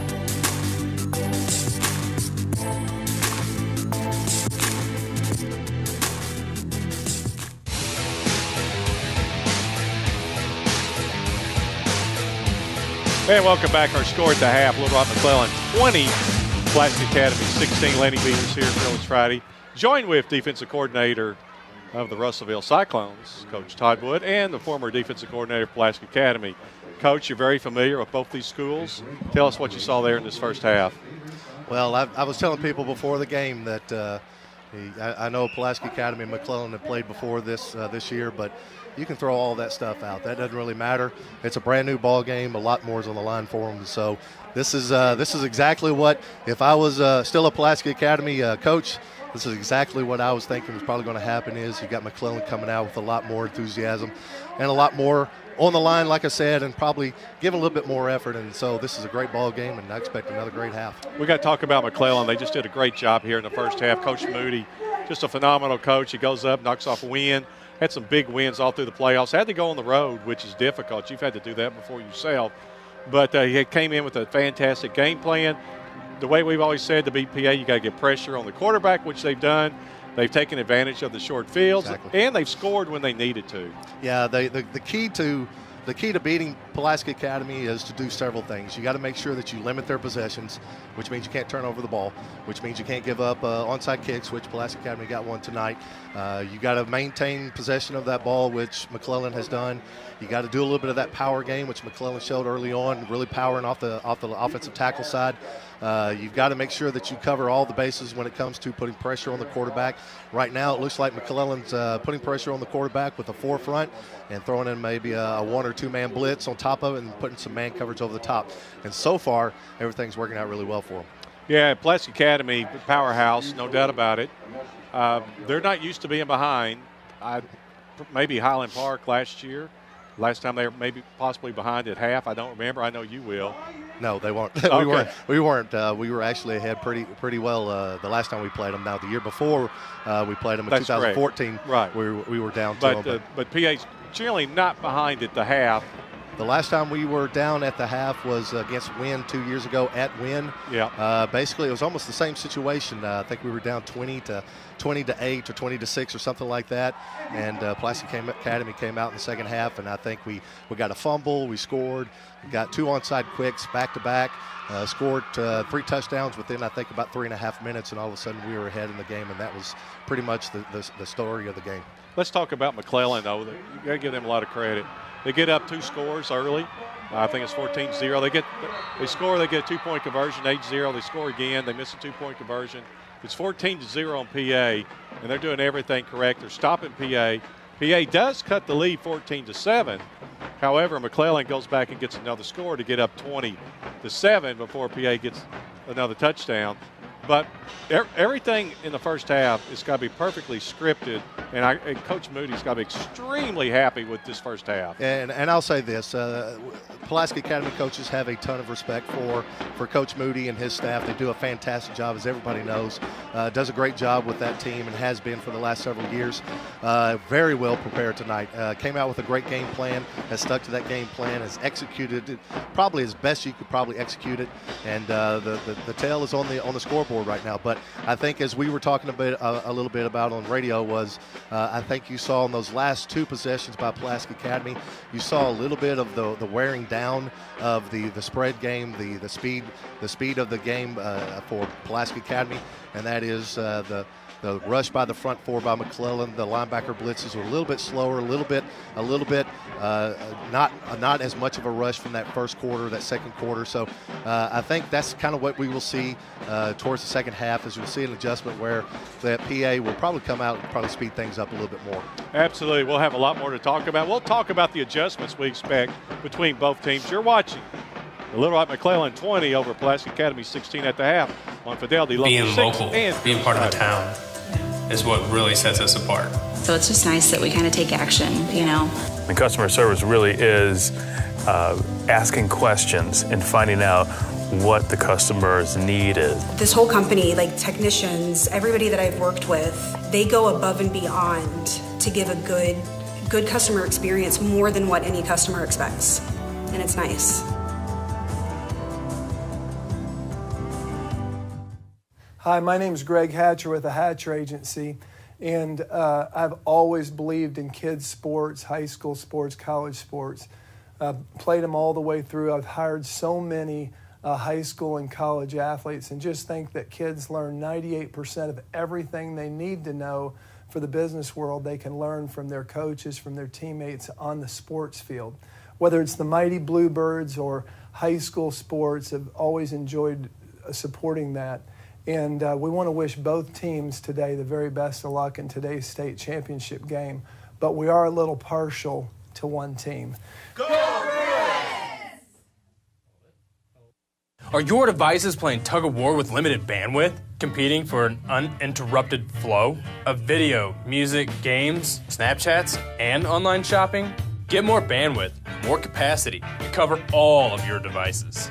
How many people use internet in your home? How much capacity do you really need? Fidelity Communications Bandwidth Analyzer can tell you. Go to fidelitycommunications.com, click the internet tab, and get started. Stop the tug of war. Get Fidelity. Pretend this watermelon represents your total internet bandwidth. Is there enough here for everyone in your household? Let's find out. 2 teenagers connect their phones to Snapchat and stream videos. Mom and Dad have phones connected too, plus a laptop computer. They all enjoy watching Netflix movies, sometimes while using these other devices. Oh, and did we mention the daily online gaming sessions? That's a big chunk. Sorry, all gone. Do you need more bandwidth? Try Fidelity's Bandwidth Analyzer to find out. Visit fidelitycommunications.com and click Internet to get started.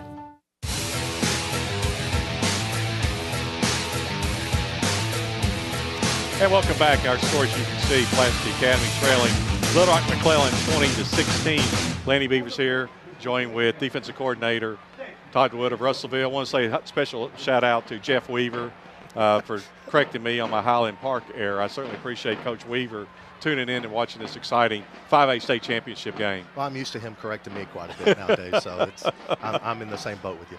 We were talking about McClellan, though. They're going in at the half. They're up by 4 points. They got to be feeling exceptionally well about themselves because I think when Coach Moody laid this out, this is exactly what he wanted. Now, they're going to get, being McClellan, will get the ball if they can recover the onside kick to start the third quarter. Now, if McClellan can get a score on a short field, they got to be feeling good here in this second half because you want PA chasing you. You do not want to chase Pulaski Academy. Yeah, what you don't want is to have the momentum turn to Pulaski Academy as soon as you hit the field, which happens quite a bit with teams. The Pulaski Academy comes out, gets the score at the very beginning, maybe gets an onside on that first time, and so you don't want to get behind very early. And so in this case, you got McClellan comes out. They take it down the field, they score, they get a turnover, they come down, they score. They've got to be feeling really good about the pressure they're putting on Hatcher, and so everything is working out really well. Had kind of a situation there at the end of the first half. Pulaski Academy looked like they were going to run down there and score.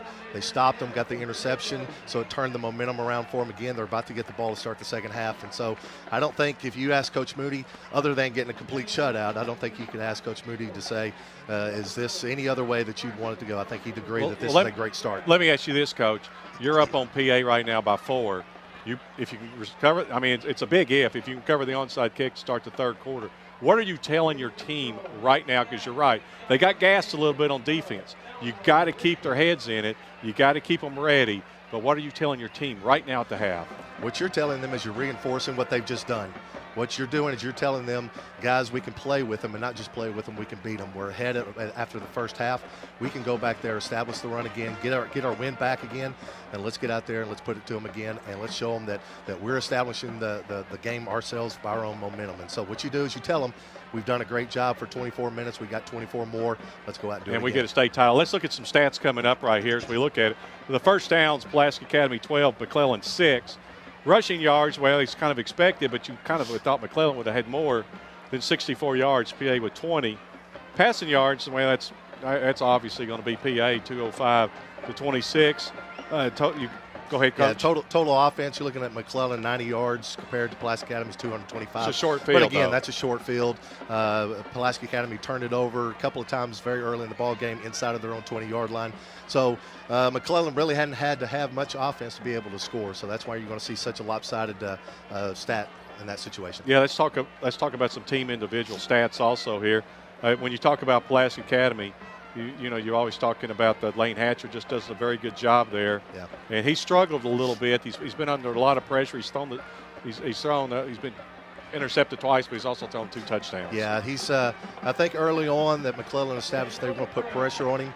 And so with a lot of quarterbacks, once you put early pressure on them, their eyes start to have a tendency to start looking down from out, looking beyond, to start looking down at your offensive and defensive line. And so I think that's kind of gotten in the back of his head a little bit. But I think if I know Coach Kelly, he's probably in there right now reestablishing the confidence back in the offensive line a little bit, if you know what I mean. Yeah, so I think we're going to see a little bit of difference coming out, and I think Hatcher will reestablish Well, we talked about McClellan, what they have to do. Let's talk about what Coach Kevin Kelly does, or the Bruins. What do they have to do to stop McClellan and retake control of this football game? Well, it starts with the offense, and that is you got to have more protection on the front line. I know a couple of times there, Pulaski Academy tried to put another tailback in the backfield, try to help and give a sixth blocker to help with the blitzes that McClellan was sending. So I think what you're going to see is you're going to see PA come out and try to reestablish the short game, try to throw a little bit the shorter routes, the 5-10 yard. They were really hurting McClellan on the crossing routes, which is great against the zone and the man coverage. And so I think you'll see a lot of that. And somehow or another, they've got to establish more of a run game, because if you don't have a run game, then you're starting to collapse that box a little bit, and they can focus more on the pass. So I think they've got to reestablish the run. I think you will see more of the run game, maybe some quarterback draws by Hatcher. Done a pretty good job. You also brought Cobb in. And, when you got the outside coming in, it leaves that pretty big hole right there in the middle. Yeah, and that's always been a key for Pulaski Academy. I know Coach Kelly doesn't like for his quarterbacks to run. Matter of fact, I know throughout the year he's always told his quarterbacks either throw the ball away or get out of bounds, do whatever you got to do, but don't run the ball. But when you start getting into the playoffs, especially in the state championship game, then all the doors are open and you can do anything you possibly can. So I think we might see Lane on a couple of quarterback draws. Absolutely. Is the pressure on PA? They won 3 state championships, trying to go to 4 straight, trying to tie Barton. from Coach John McClellan of several years back. Is the pressure on the Pulaski Academy Bruins, or do you think the pressure will eventually come on Little Rock McClellan? Well, I think there's some pressure on Pulaski Academy right now because they haven't been in this situation before. But I also think that there's not a lot of pressure on them because they have been in this situation before, where they've been in the big games before, and so they know what they have to do to come out and reestablish it. McClellan's probably playing with the same idea of we got nothing to lose. Let's go out there and let's show what we got to do. Absolutely. When we get back, we'll talk more about this exciting game. You're watching the 5A State Championships, brought to you by Fidelity Local 6 and Fearless Friday.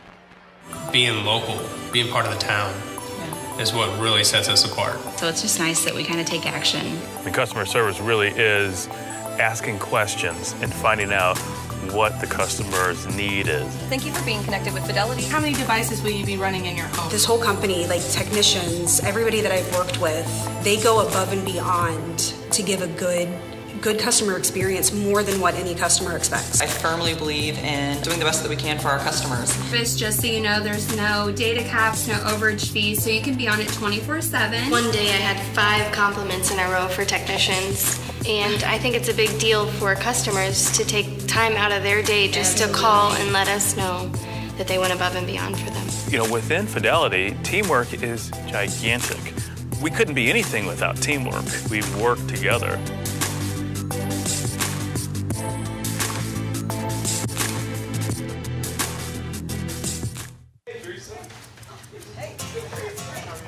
Bring home the best in local high school sports with Fidelity Local 6. Catch the players, the rivalries, and the fans that make game days electrifying in your hometown.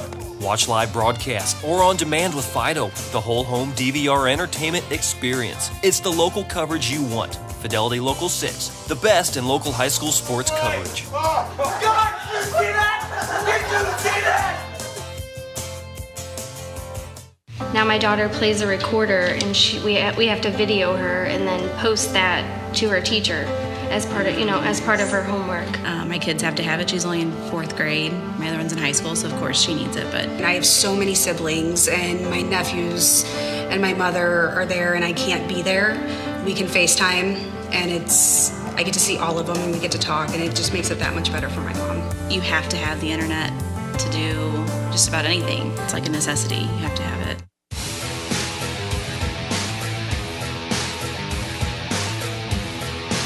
And welcome back, 20-16, Little Rock McClellan over Pulaski Academy. A couple of exciting plays here. We're rejoining one here that we had here in the first half. But as we're looking at it right here, here's a touchdown by Little Rock McClellan. I believe this is the first touchdown. As they get up, and then here's a big play right here, Coach. That center was wide open for McClellan. Early on, I think McClellan was establishing the run, really hitting Pulaski Academy off the tackle. Did a great job in the first half. Look at Trey Johnson here coming down the field for Pulaski Academy. That's a good touchdown-saving tackle, but the Bruins are able to get it in, and just to cut the lead there to 14-7 in this ball. Yeah, actually, it's a big answer. I mean, you got to come back and you got to answer. But McClellan comes right back down the field. And that's a sign of a good team that has a lot of confidence to come back and answer along themselves. And this is what you were talking about. You see the yards after catch. McClellan, Pulaski Academy with the beautiful pass there for the touchdown. As McClellan, when the receivers were catching the ball, they were tackling immediately, but they started missing some tackles there late. PA had an opportunity, as we mentioned, right before half, but the McClellan Lions defense stood up and got them. So it should be an exciting game here in the second half. We got to talk a little bit about another exciting game. Congratulations, North Little Rock. They defeated Bentonville in the 7A. What an exciting finish, an exciting football game. Fantastic ball game. And it's great to see from a Central Arkansas guy, two of them. Yes. Good to see a state championship in the 7A come back to Central Arkansas. Yeah, I watched that game the whole time, and I tell you, North Little Rock's running back. I know he's a sophomore, I believe, and he's a sophomore. He's fun to watch. He's a strong, heavy hitter, and but to have Bentonville down 14 points, I think, with a minute 15 left, and to be able to come back and score and then get the onside kick and then be in a position. PA there. Yes, just a little bit, and then have a position where with 2 seconds left to be on the 10-yard line and be within one snap of possibly tying it up. I mean, you could not have scripted a better. It's a great game. Really. Congratulations. That's high school football. It That's is. fantastic. Congratulations also to Greenwood and Pine Bluff last night. Greenwood wins the 6A state championship. Rick Jones, who we're both very familiar with. Yes. Congratulations. Also, congratulations to Coach Bobby Bolding for his Pine Bluff Zebras. Coach, put you on the spot. Who wins the ball game here? Yeah, you are putting me on the spot, aren't you? Okay. Well, considering that I've been at Pulaski Academy for 23 years and was the defense coordinator for 14, I think some adjustments will be made, and so I do think Pulaski Academy will come back. How do you? And I'll talk. What I expect to see here is it as funny as it sounds, it all goes to this onside kick to start this third quarter, because in my opinion, if Pulaski Academy recovers the onside kick, it's PA. Now, if McClellan recovers the onside kicks, gets that short field, goes down and scores, it's going to be a fight all the way to the end, and we're going to have another exciting finish. But I think this onside kick to start this third quarter is so important. And what's so funny, generally when a team goes in at half and they get the ball, you go, oh, okay, good. We get the ball. Right. We got a chance to score to start the third quarter. It's not that way when you play PA. Right. Yeah. Well, and the adage always goes that the first 3 to 5 minutes of the second half will tell the rest of the ball game, and so you need that momentum coming out in the second half to establish what you're going to do the rest of the game. And so I do think this onside kick that we're about to see, and I do say we're about to see it because we know it's coming. Yeah, so it's not a big secret. So I think this big onside kick coming will kind of turn the tide if it happens. If it doesn't, then you're absolutely correct. I mean, Pulaski Academy's got to put their backs up against the wall a little bit and try to come out and try to make sure they get a stop here early on. Or, as you said, if they get up by 2 scores early on here in the second half, it's going to be a scratch and a fight. It'll be a fight. McClellan believes it. Absolutely. That's what's real important when you're playing a team, a very good team like Little Rock McClellan. It should be an exciting second half. We certainly hope everybody's enjoying the state championship finals. We're just a few minutes away from beginning the third quarter. Any final comments? It's exactly what I thought it would be, and what talking with the PA coaches all week, it's exactly what they thought it would be. It's going to be a fight. It's going to be a fight to the end. You got 2 outstanding teams, 2 outstanding coaching staffs, 2 outstanding head coaches. I mean, it's Friday night football. It's Saturday night football now. That's right. Saturday night football. It's playoff action, and it's a fantastic atmosphere. It really We is. certainly appreciate everybody tuning in. When we come back, it's the third quarter. Little Rock McClellan, Pulaski Academy. You're watching the 5A State Championships, brought to you by Fidelity Local 6 and Fearless Friday.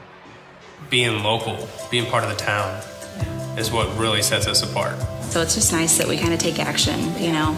And customer service really is asking questions and finding out what the customer's need is. This whole company, like technicians, everybody that I've worked with, they go above and beyond to give a good customer experience, more than what any customer expects. And it's nice.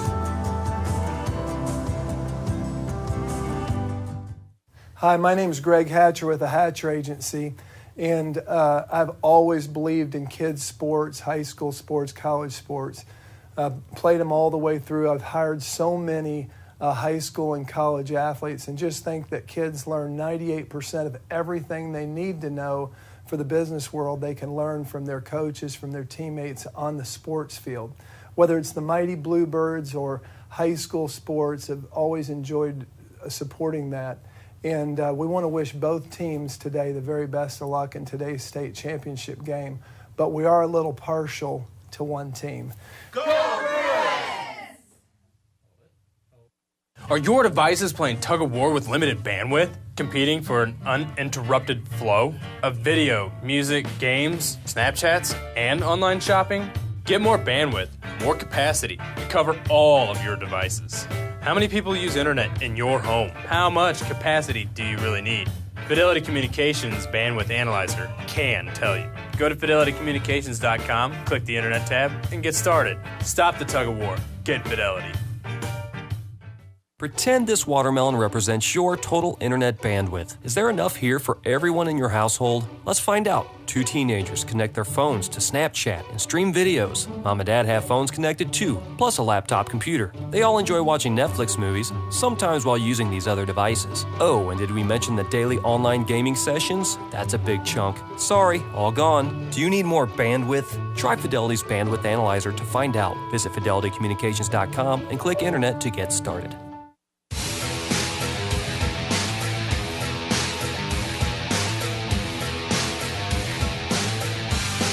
2.5 minutes to go until the start of the second half. I'm Wes Moore, joined by Eric Koyu, head coach of the Little Rock Christian Warriors, Jim Withrow, Sylvan Hills Bears.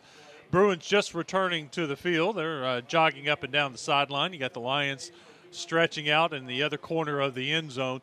Coach, wonderful first half. The McClellan Lions came out, played great defense, got pressure on Lane Hatcher, forced a turnover, some fourth down stops, and the Lions defense held PA to 16 points in the first half. And this is now the state's all-time most scoring team for one season, PA with the 16 points. Now, no other team in the history of Arkansas has scored more points than this PA team, but yet McClellan held them to 16.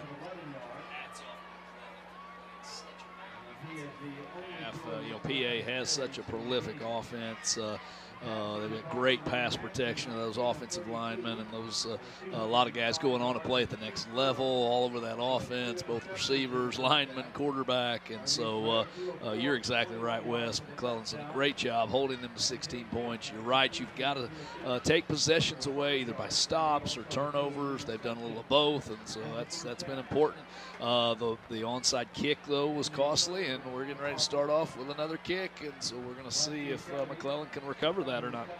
Yeah, PA has, attempted two onside kicks. They're 50-50 right now.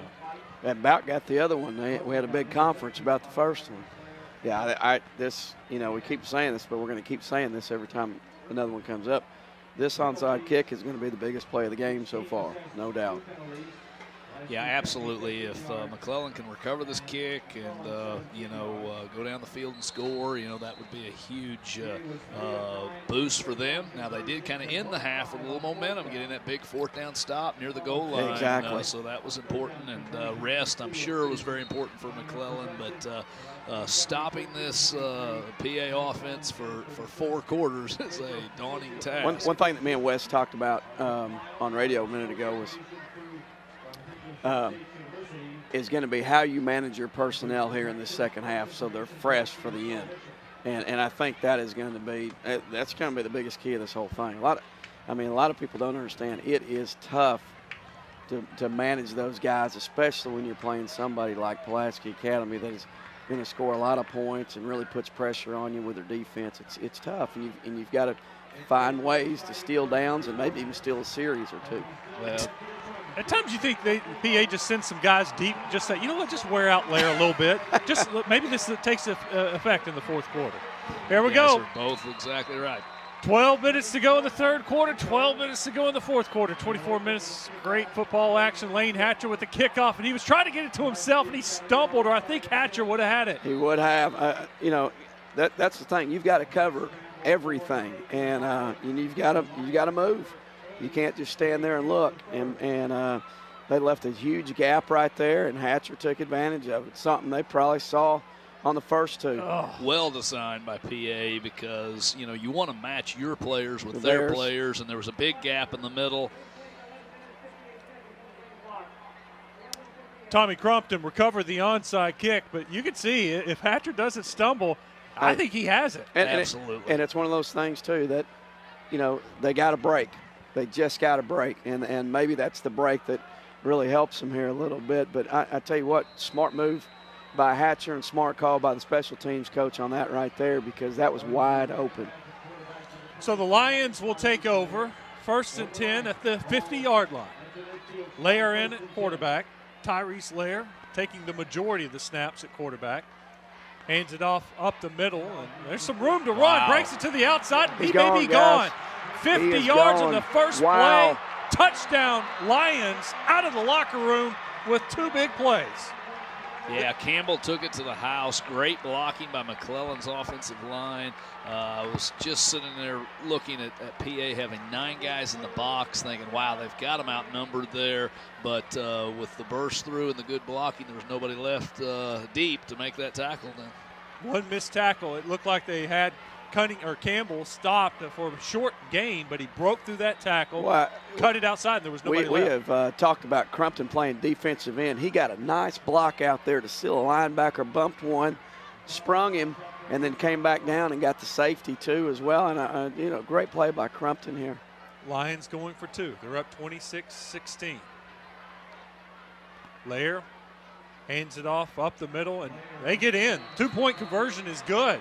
That makes it 28 McClellan, 16 PA, 12 seconds into the second half. Jim, you talked about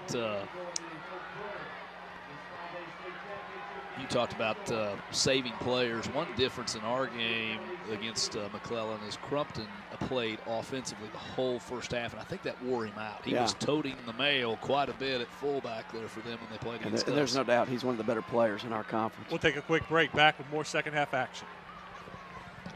Being local, being part of the town, is what really sets us apart. So it's just nice that we kind of take action. And customer service really is asking questions and finding out what the customer's need is. Thank you for being connected with Fidelity. How many devices will you be running in your home? This whole company, like technicians, everybody that I've worked with, they go above and beyond to give a good customer experience, more than what any customer expects. I firmly believe in doing the best that we can for our customers.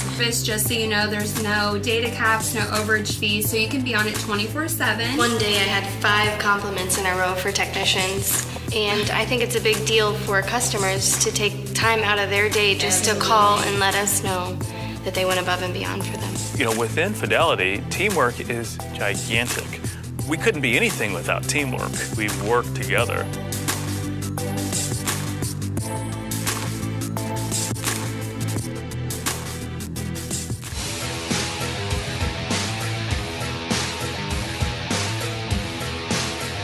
Back at War Memorial Stadium, McClellan Lions kicking off. There's the line drive kick fielded by PA on one hop at the 20-yard line.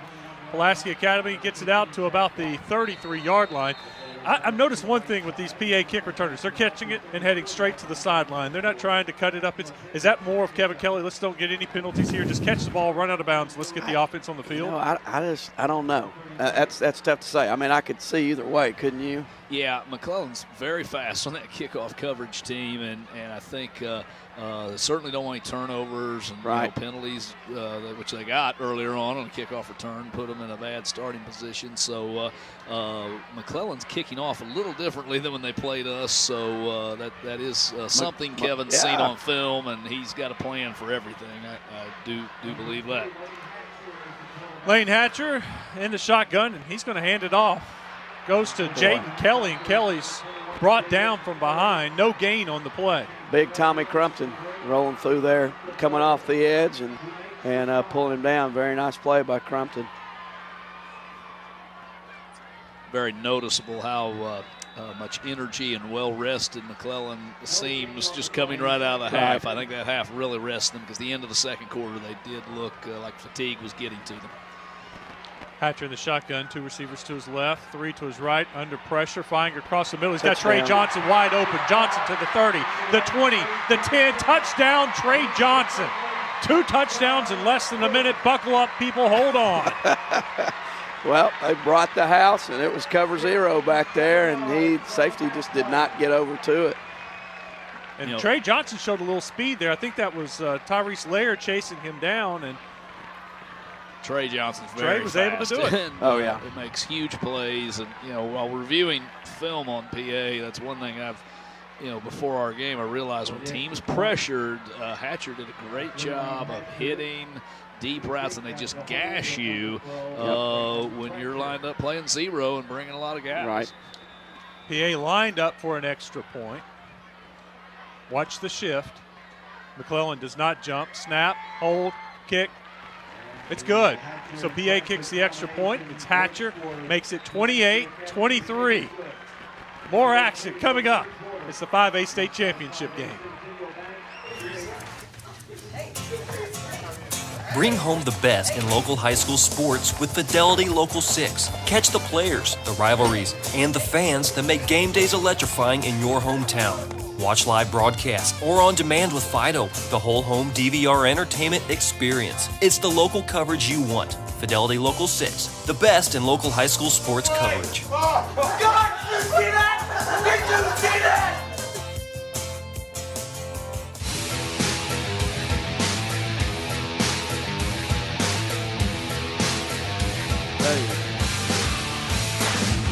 All right, onside kick now for PA. You want to talk the momentum swings. McClellan's been playing great. They've got the lead, just gave up a touchdown. If they don't recover this, watch out for PA. McClellan does a great job there. And I tell you what, Andre Campbell wasn't just recovering that. He wanted to return it. This is how crazy our conference has gotten with the onside kicks. Some of them have figured out, if we catch it here, we can return it. And the thing is, if you catch it coming across the field and you try to return it back to where it came from, you've got a chance to take it to the house, and you'll see that in our conference every once in a while. It's like the onside kick has become its own thing now. It's just well, there's so many variables on an onside kick. It's tough to practice for, like we mentioned, because there's so many things that the kickoff team can do. And you're right, the return team can make some plays and handle it differently. Lair keeps it. He's going over the right side. Lair with a little room to run. That's Tyrese Lair, the quarterback, taking it over the right side for a gain of about 6. Just midline option, Coach. Looks like a little midline. He pulled it and took it around the end. One little development, I saw Andre Campbell limping off. He's over on the sideline, and Campbell's had a big game for McClellan, 4 carries for 71 yards and 3 touchdowns. I know they want to get Campbell back in there, but they're working on him on the sideline. We'll send Stephanie Sharp over there and see if we can get a report. Don't know if he was cramping up or if there was a leg injury, but he was hobbling, and now they may be stretching him out. Tyrese Lair under the center, hands it off to the first man through. He stopped short of the first down. Good job by those linebackers sticking it up in there. 10 minutes to go in the third quarter. We've only played 2 minutes, but it feels like we've played an entire quarter. It's gotten so physical, a cleat just got thrown out of the scrum there. It's going to be 3rd and 1 here, so big play. Certainly probably 4-down territory, though, of course, for McClellan. And so see if they can extend this drive. Ball on the 33-yard line. They need to get it, to the 32. So it's a full yard they need to pick up. Definitely, they're going to take 2 downs to try to get this, and they're going to milk that clock. Clock at 5 when they're getting ready to snap it. A little pitch out to the right, and they pick up the first down. Ball inside the 30 to the 29. They push the pile to the 28. One of the things, Coach Cody will tell you this, because we've all been in this situation before where we need to milk that clock. Sometimes when you break that huddle too fast and you've got to make those linemen sit there for a minute and those backs sit there, sometimes they begin to lean. We're starting to see a little bit of leaning there by the backs. And so, it's kind of a tricky situation. You want to keep the pace and the flow of your offense because it's a rhythm deal. But it's a tough absolutely fence to straddle there. Yeah, you don't want to be standing for too long on the ball. Exactly. Because you lose that edge. See, like right now, we're at 22 seconds here, and we're already up on the ball. Yeah, and I think that's what Lair, not to interrupt you, Coach, but I think that's what Lair's, they're telling them right now is, hey, let's just hang on a second here. Absolutely, because they're trying to control that clock, and that's important to come out of that huddle with some burst, like you said, though. Lair tosses it out to the right. The PA defense stops it for a short gain. Let's go down the sideline and check in with Stephanie Sharp. Hey, Wes, now we're just talking about Campbell. It looked like he was stretching out that left hamstring. He got up. He was kind of limping on it just a little bit, like he was kind of just stretching it out. But, yeah, he's back up and walking. So it looks like he was just kind of maybe cramping up. Nothing too serious, it seems. We'll keep an eye on Campbell, see when he gets back in the game. 2nd and 6. Ball on the 24. Play clock below 10. They're at 8-7, using that clock. Lair hands it off to the first man, and the PA defense is right there. Not much there, maybe a yard. Midline option, I think, right there, but I think that the read right there should have been pull it and keep it with the quarterback. If he keeps that right there, he's got some room to work with. That'll bring up 3rd down and 6. That was Jeremiah Akins on the carry, so they are rotating definitely rotating guys. And, I'd mentioned at the break how much Crumpton ran the ball against us the first half in the Little Rock Christian game that we played against him. And he didn't run much the first half, but he's carried the ball a few times here the second half already. Akins' first carry of the game.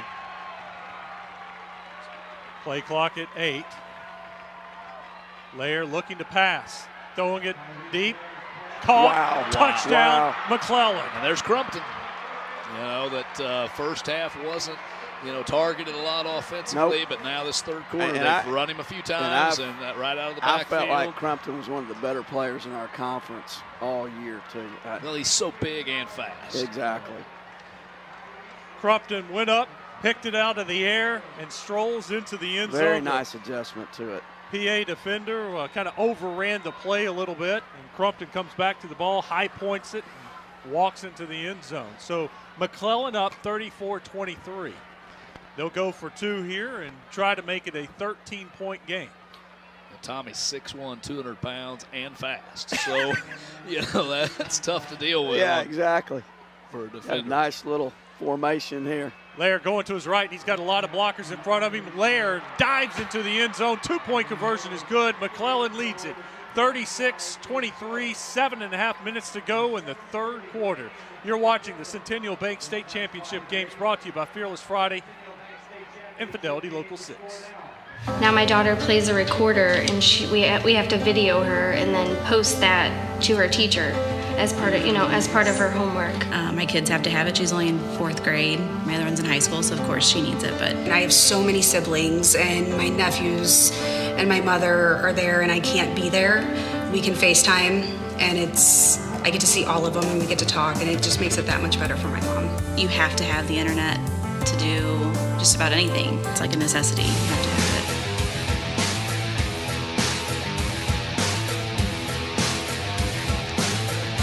3 scores in the first 4.5 minutes in the third quarter. Defense dominated the first half, and now you've already had 3 touchdowns in less than half a quarter, mate. Really, a third of a quarter.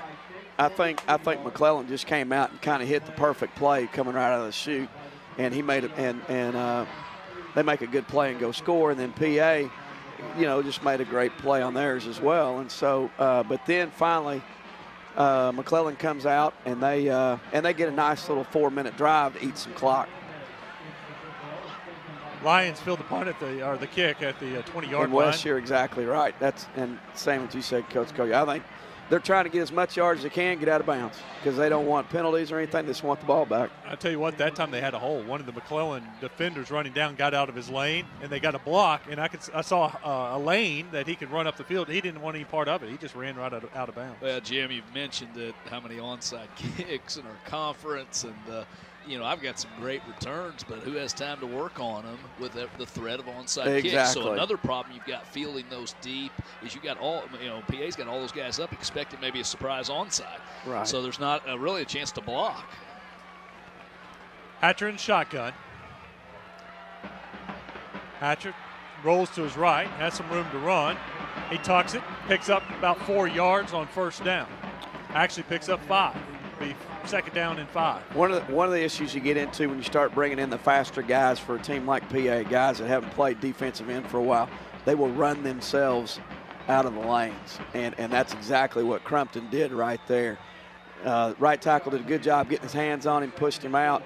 He ran right by it, and as all good quarterbacks do, he stepped right into the Hatcher steps right into the pocket, runs away, and they get things started there.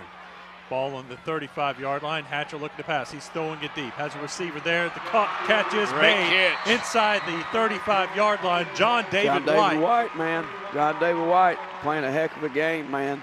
His dad won one half of the Apache Express back in the day there at PA. The dynamic duo, Apache Express for PA about 30 years ago. 34 yards there for John David White. Great throw by Hatcher, too. They brought the pressure, and he released it. Perfect pass just in time. Ball at the 36, a handoff, run off left tackle. They'll get the ball to about the 30-yard line. The ball was at the 31. I misspoke, so a gain of about 1 for the Bruins. 6 minutes, 23 seconds left in this third quarter. Bruins trying to answer the McClellan score. McClellan has scored twice this half, PA once. Bruins trail by 13. Second down and 9 after the 1-yard run by Mason Cobb. Hatcher in shotgun by himself. Pressure coming. Hatcher unloads it. Looking over the middle for Lynch. Had him, but under pressure couldn't deliver. They understand. He is very smart. He understands that you know, the disguise of the coverage is kind of getting worse and worse as we go along because they're getting tired. He understands it's cover 0 at the end of the day, and so he's just throwing up to a spot and having those guys run underneath it. Yeah, and they're very good at that, at recognizing the coverage, taking what you give them. Hatcher with Cobb to his right. Hatcher under pressure, trying to set up the screen play, and the receiver fell down. Cobb fell down, or maybe he had a big play. Well, Kemp read that well and did a good job there, because if Kemp hadn't been there, that would have been a big play for PA. Right. Feet tangled up there. Cobb goes down. And here we go. 4th down, guys. Big play. Got to know where the sticks are. Got to know where the sticks are. Try to make him release it fast. 4th down and 9. PA needs to get the ball just inside the 21-yard line. 5 minutes, 54 seconds in the third quarter. Hatcher looking over at Kevin Kelly. He signals in the play. Hatcher looking to his right. Pressure coming over the middle. Pass is picked off. Intercepted. McClellan picks it off, and the Lions return it past the 30-yard line. Was that Andre Campbell? It was. Campbell's had a big game. He's played a great game. He's played a great game, but what was the number one thing that happened right there? They made him release it fast. They put pressure on him, and he threw it up, and Campbell went and got it. I'm going to tell you now, that's like when you throw it up with those guys back there, it's like blood in the water with the Sharks going after it because those guys hawk it down. And again, I'm going to echo what you said earlier, Jim. That this is a series here where burning clock and resting their players to some degree could really help McClellan. And of course, PA needs to get a stop, get the ball back quickly. Exactly. So. And to be honest with you, not to interrupt you, but PA's defense has been one of the best in the state for the last 3 or 4 years. So now's where they need to show their greatness right here. They need to really step up and get one here. McClellan takes over. Ball on the 34-yard line. Lair under center. Quick handoff. No, Lair keeps it. He's Great over the right side. Lair. Very good fake. Same thing we talked about earlier. The previous time they tried to run the midline right there, he probably should have pulled it. He didn't pull it, and this time he does pull it. And man, midline option. Wonderful play, isn't it, Coach? Yeah, absolutely. And, Akins did a good job carrying out the fake, freezing those backers. Lair's just got such a burst. You mentioned it earlier, such a burst to the edge. He's fast. Lair picks up 13 yards on that play. The ball is at the 47. 5 minutes, 37 seconds in the third quarter. Lair under center. Lair hands it off. This time the ball's on the ground. It's a fumble. There's a fumble. PA was jumping on top of it. The Bruins have it. They come out with it. The Bruins recovered by Wesley Wise. I tell you what, man, those two linebackers right there, Wise and Walton, have been very good linebackers for the last 2 or 3 years, and just very solid, as good linebackers as we have in our conference. Just do their job. They make a lot of plays, and they get to the ball quick, and that is huge right there. How many times has PA defense responded with a turnover of their own after the offense has turned it over? Is that twice or 3 times tonight? Yeah, what we talked about, one of the biggest plays of the whole game was McClellan's very first play from scrimmage. Momentum always starts with the next play, and PA, that was a huge play for them to recapture the momentum of this game, and they've got good field position here with a lot of time left in the third quarter. We're seeing Coach Moody now. We're seeing a little bit of those personnel switches. 71's gone Norris has gone out, or Morgan has gone out of the game there. Give him a little break. Pass is complete. A diving catch by John David White. It's a short gain. Once again, Hatcher had to unload it and threw a little off balance. Ball was a little bit off target. John David White made the catch, but wasn't able to run after the catch. He had some fantastic catch. Pickup of 2.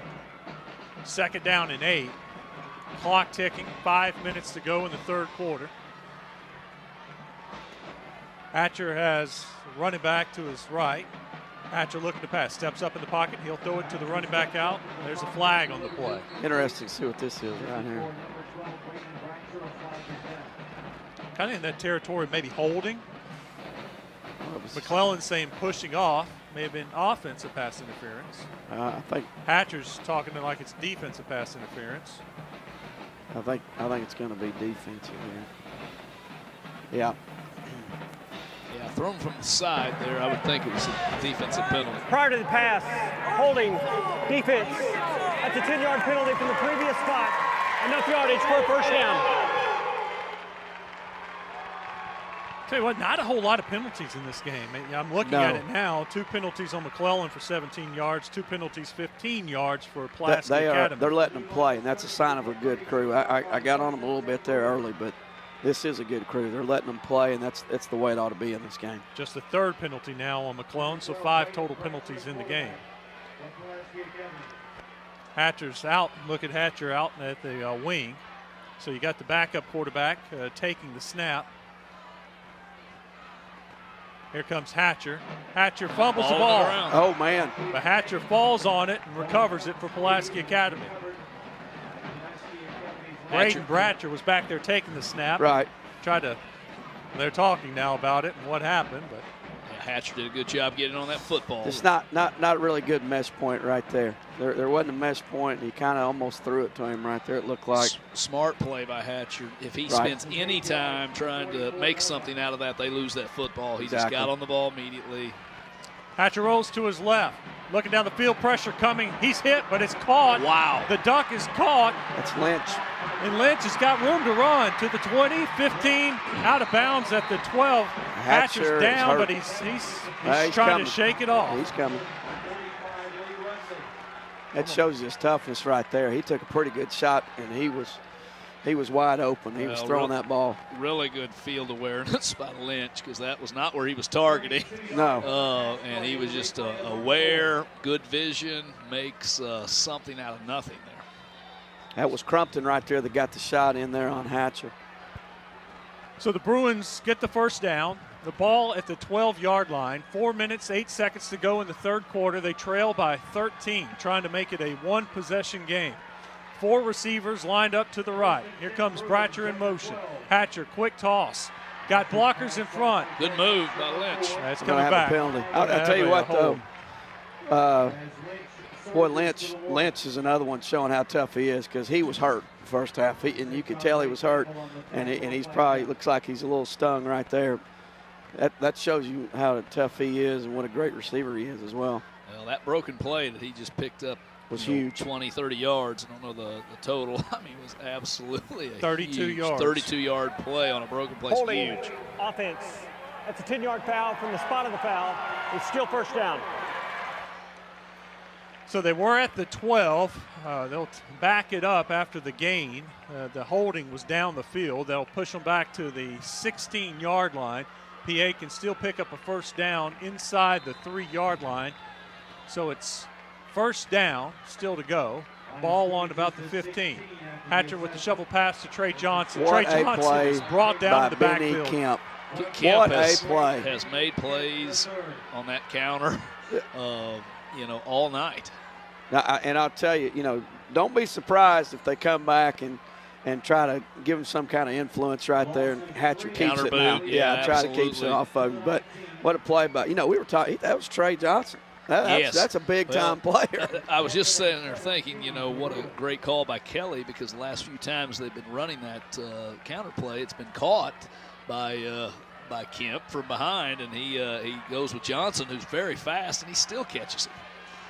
Hatcher back to pass. He's going to scramble to his left. He's got room to run. Hatcher's going to throw it into the end zone. Great out play. Of the hands of the PA. Tipped away. Offensive player. Was that Henry? Lair. Yeah, Henry but was Lair the knocked it receiver. away. Lair made a great play coming across and knocking it away. We are now to third down here. 3rd and 17. The ball is on the 19. And you're seeing these McClellan offensive stars, Crumpton, Kemp, Campbell, Lair, all making huge plays on defense. Exactly.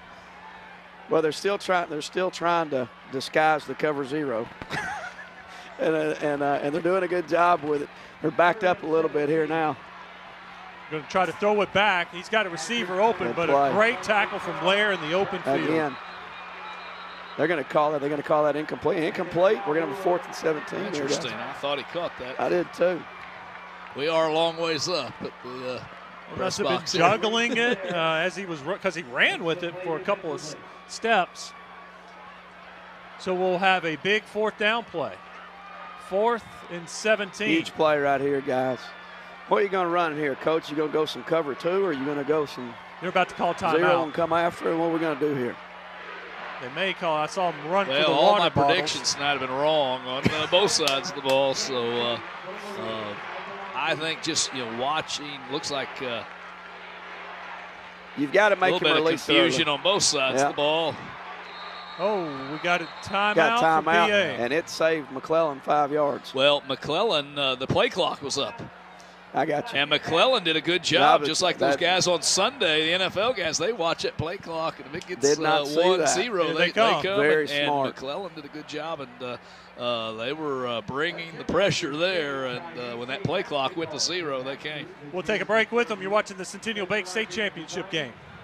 Fidelity Communications provides access to exclusive original content produced by our regional Local 6 production teams that features members of your community. And we want to remind you that your ideas count. So take action. Help us discover what makes your community unique. Let us know what you want to see on your Local 6. Visit our website, fidelitylocal6.com, and find the contact info for the production manager in your region. Help us make local television the best it can be by being a part of it.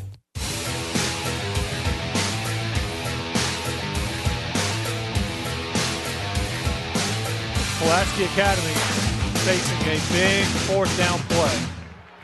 4th down, 17. They have to get the ball to the 2-yard line. They're on the 19. Basically, they're going to score a touchdown or McClellan gets the ball because they would have to be on the 1-yard line to we have quads inside the 2 to pick up the 1st down. Quads to the right here. Looks like we've got more zone here this time. Crumpton coming hard off that edge again. Rolling to the right. Hatcher lofts it into the end zone. Up for grabs. Knocked away by the Lions. Big stop. Big stop right there.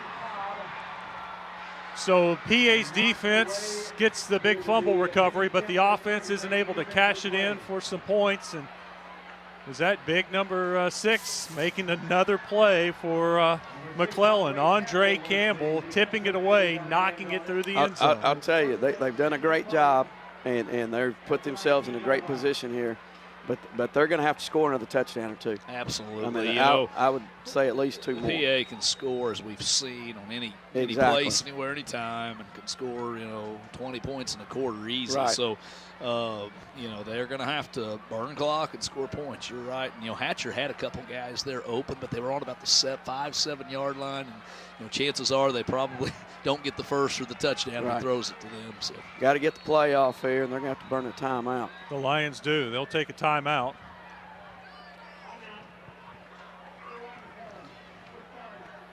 We'll take the timeout, too. It's the Centennial Bank State Championship games brought to you by Fidelity Local 6 and Fearless Friday.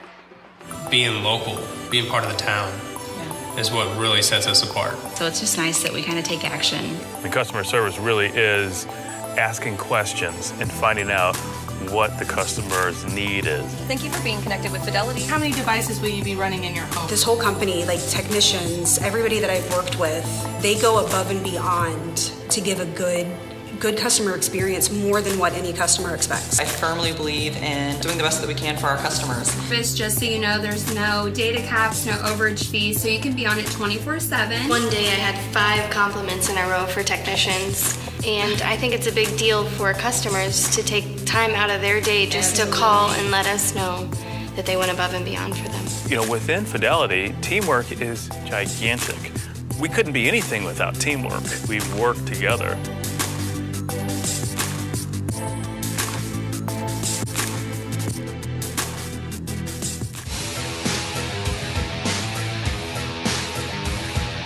McClellan Lions take over at the 20-yard line. There, hands it off. Up the middle, short gain for the Lions. Back to that 2 tight end set by McClellan that they came out in the first half. Gain of 3, and I think this is a time where they're happy. Take 3 yards, burn a little bit of the clock, let that play clock start winding down, let the game clock wind down. Really keep your eye on the head referee here. Let's see how fast he pops that play clock. because as we move on here, you know the PA sideline's going to want him popping that thing pretty fast. Well, you've got a two-tight set, all three backs in the backfield with the quarterback. That is a heavy, heavy look with McClellan. Layer's going to keep it. He goes over the right side, and he's brought down immediately. Wesley Wise makes the tackle, maybe a gain of half a yard for the Lions. That'll bring up third down. Big third down play right here.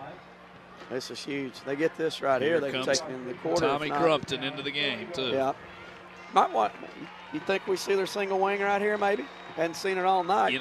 This is also a chance they may spread it out. But the problem with a single wing is it takes a long time, and PA's coming hard. Yeah. Wise and Walton are coming pretty hard. Yeah. Third down and 4. I see a little bootleg here, guys. Kemp back at quarterback. Now he's going to keep it. He's going to try to get a push from his offensive line, but PA Bruins pushed that line back, and he's going to be. Now they're going to get a good spot, Wes. Now it's a great spot. Do you go for this on a 4th and 1? In terrible, of course, field position to go for it, but a first down, would burn 2 or 3 more minutes, get you into the fourth quarter. Go big or go home. They reset the clock. Wow, it's going to be 4th down. Interesting. It's putting all your chips on the table. I mean, that's what they came here to do. I don't have a problem with it. Go for it. You're going to go off tackle right here. I would seems to be the play. First of all keep Kemp at quarterback. He's so big, and and that opposing line. McClellan may have to turn it and take a timeout. We're at confusion on alignment. Yeah, 6 seconds. Got to have this. And there's your timeout. Boy, I hated that. That's a tough one right there. We'll take a timeout and see what happens when we come back. It's the state championship games on Fidelity Local 6 and Fearless Friday. Bring home the best in local high school sports with Fidelity Local 6. Catch the players, the rivalries, and the fans that make game days electrifying in your hometown. Watch live broadcasts or on demand with Fido, the whole home DVR entertainment experience. It's the local coverage you want. Fidelity Local 6, the best in local high school sports coverage.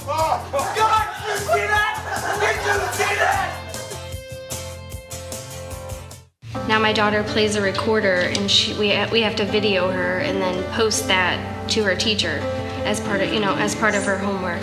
My kids have to have it. She's only in 4th grade. My other one's in high school, so of course she needs it. But I have so many siblings, and my nephews and my mother are there, and I can't be there. We can FaceTime, and I get to see all of them, and we get to talk, and it just makes it that much better for my mom. you have to have the internet to do just about anything. It's like a necessity. You have to have it.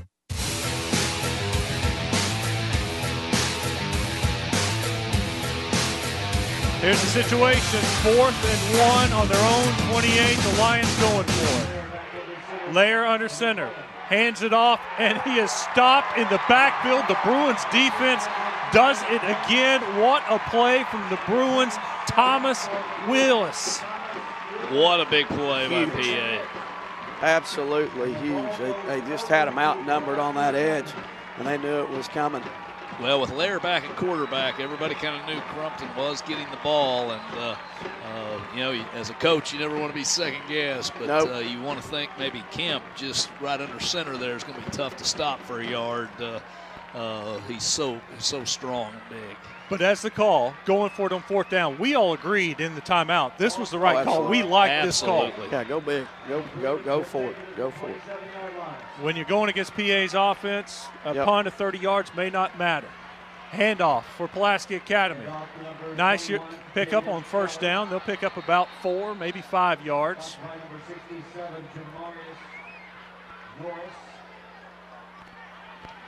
For the Bruins that time was Jaden Kelly, the sophomore running back, on 1st down. They'll give him about 4.5 yards, so the ball on the 23-yard line. And I think that was more of let's keep them honest type run right there. And they are. I mean, they're going to get 5 off that every time. Hatcher, he was looking for Hunter, and he had Hunter coming across there. Henry coming across the middle. My apologies. That's a hard habit to break. Goodness gracious, I know. That's the second time, I think, tonight that the ball's been batted down. And, hats off to the defensive lineman getting his hand up, timing that thing. 3rd down and 6. Hatcher rolling to his right. He has his receiver, Lynch. Gets the ball inside the 20. They'll be marked at the 18-yard line. It's going to be 4th and 1.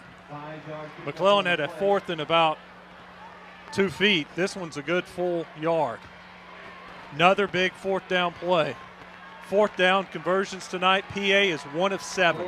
McClellan 2 of 3. So this will be our 11th 4th down attempt. You got to know where the sticks are. Hatcher's going to keep it. Hatcher runs, gets the 1st down and more. He's inside the 10, down to the 6-yard line. Hatcher is an effective runner, and you saw it right there. When he decides to tuck it and run it, Hatcher is he's a load to bring down. He's not your normal-sized quarterback. Yeah, well, to stop the run game, you've really got to have gap and lane, integrity and be sound. And when you're blitzing and sending all this pressure on the passing game, you lose some of that. That's the end of the 3rd quarter. We've got 12 great minutes coming your way. Stick around. You're watching Fidelity Local 6 and Fearless Friday. Fidelity Communications provides access to exclusive original content produced by our regional Local 6 production teams that features members of your community. And we want to remind you that your ideas count. So take action. Help us discover what makes your community unique. Let us know what you want to see on your Local 6. Visit our website, fidelitylocal6.com, and find the contact info for the production manager in your region. Help us make local television the best it can be by being a part of it.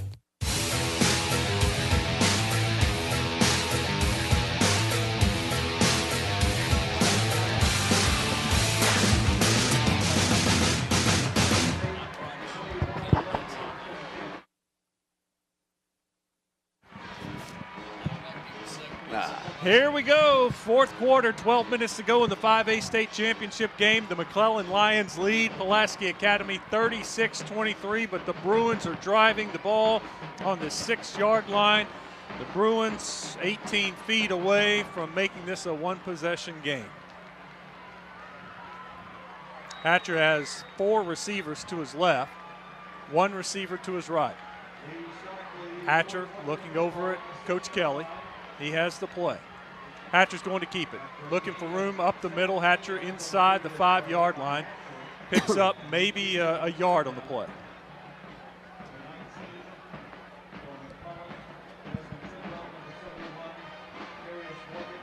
It's a surprising call, but as one of y'all mentioned earlier, it does keep the defense honest from pinning those ears back and rushing upfield on the pass rush. Hatcher again, this time he's rolling to his left. He's going to tuck it and run it. He's got a touchdown. Hatcher in, scrambling around, cuts across the field. Bruins make it a one-possession game.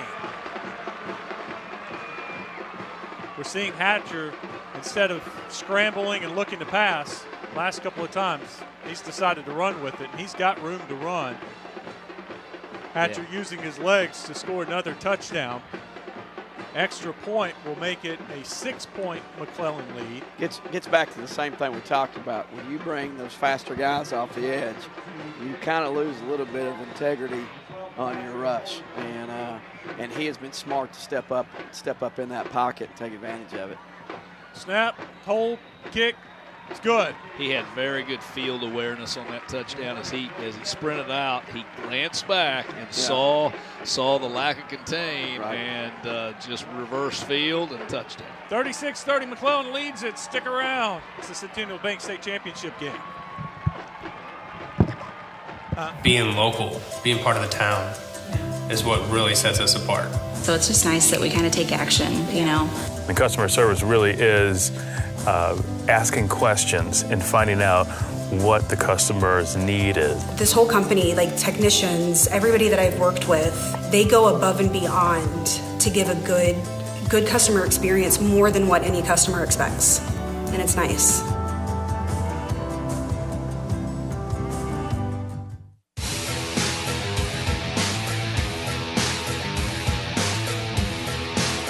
So the touchdown brings Pulaski Academy within 6. 36-30. We have 11 minutes, 27 seconds to go in the fourth quarter. The Bruins lining up for the onside kick. The Lions have all 11 of their guys within 15 yards of the ball. Here's Hatcher's kick. Looking for a big bounce. He gets the bounce. The ball's on the ground. Wow. There's a scrum for it. Looks like McClellan got it. Usually when it bounces off two McClellan players like that, you'd think PA would come up with it, but McClellan really dodged a bullet there. Great kick by Hatcher to get the bounce up. And got the bounce off the hands. Two different McClellan players off the hands of, I don't know who recovered that, but great job by either 28 or 29. I couldn't see that second numeral, but McClellan does come up with the onside kick. Bruins had a fantastic opportunity once again. It's given McClellan some fits, but McClellan's recovered the majority of them. Bruins have one onside kick, but they've been close, so close to a couple of others. Absolutely. They dodged a bullet there. And, again, hats off to the young man that did recover it because it was bouncing around. Lair in the shotgun this time. Lair hands it off to his running back up the middle. A short gain, maybe one on the play. That PA defense, their run defense, is stepping up, and we have an injured Lion on the field. That is going to be Andre Campbell. The running back is still down. They're going to take a timeout and check on Campbell. Here come the trainers. The Bruins take a knee. The Lions take a knee. You have a lot of tired players right now. Campbell's an integral part of that Lion team, so if he can't play the rest of the game, that's going to be a significant loss for McClellan. And looking at that left knee right now, something with his left leg.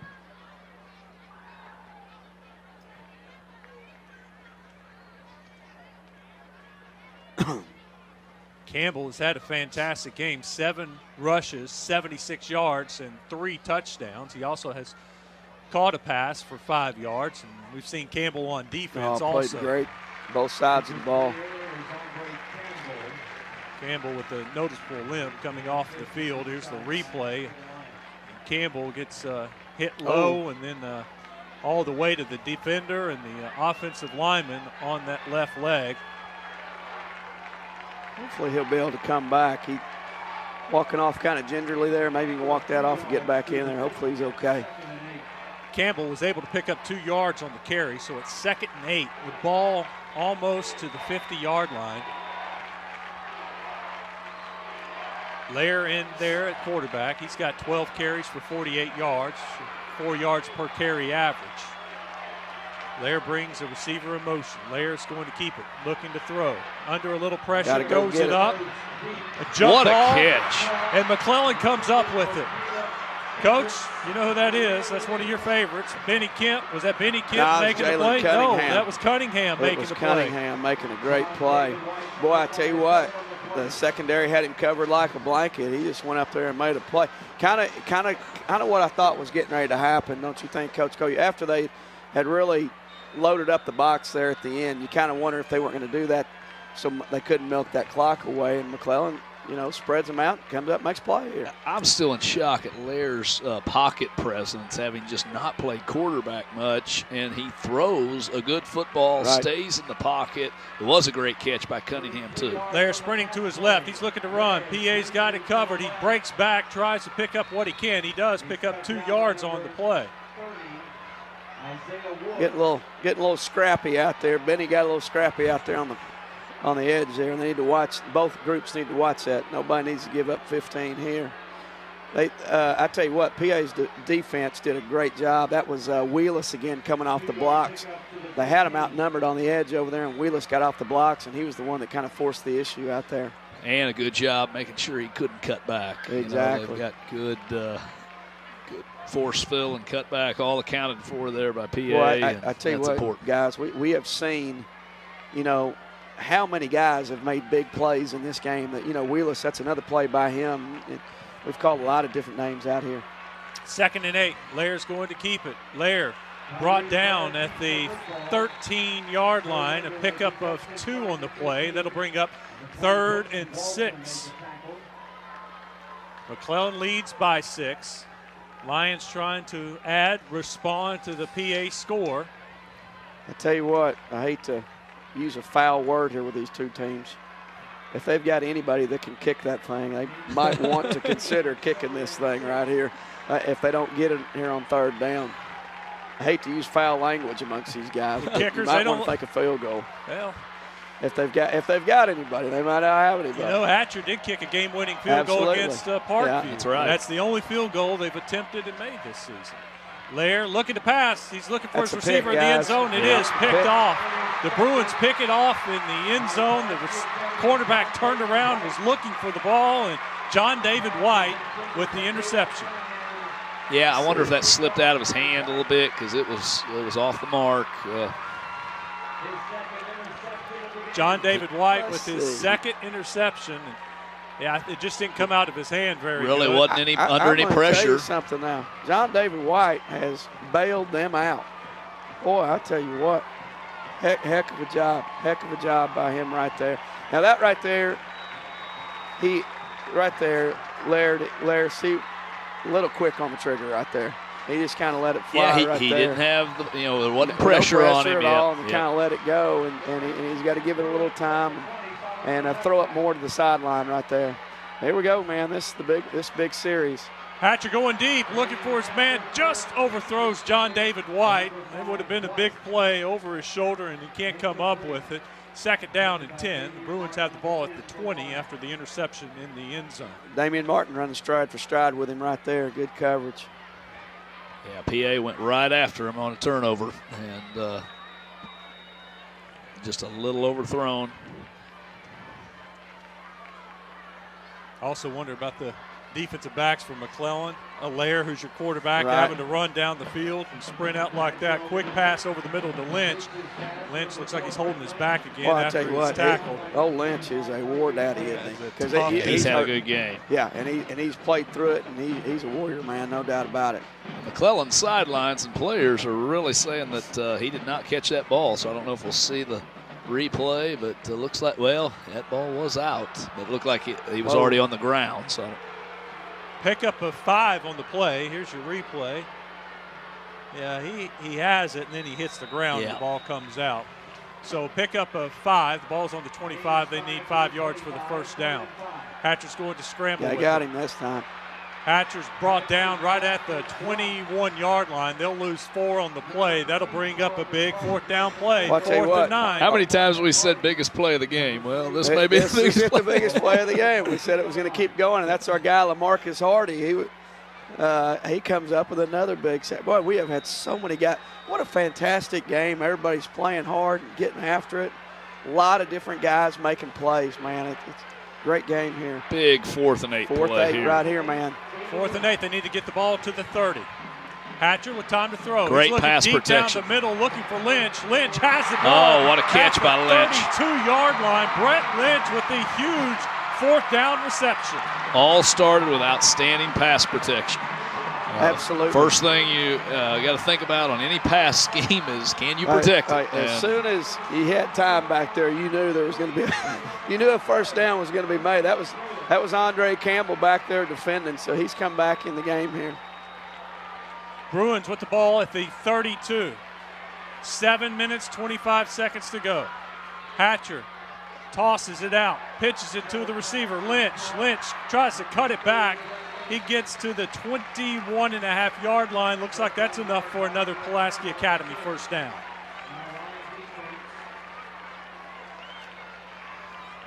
And they're going to bring the head official over. He's going to take a look at it. They stopped the clock.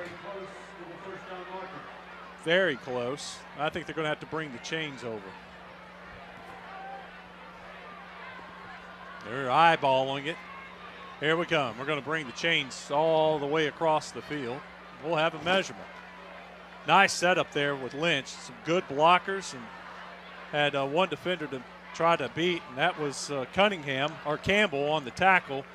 Campbell back, as you said, Coach, after going out with some kind of leg injury, but he's back out there. And makes a big tackle. I tell you what, I bet what we see the next time McClellan has the ball here, they've kind of, I'm not going to say they've totally been stopped, but they've kind of been slowed down here a little bit. I wouldn't be surprised if we see some kind of trick play from McClellan, don't you think, Coach?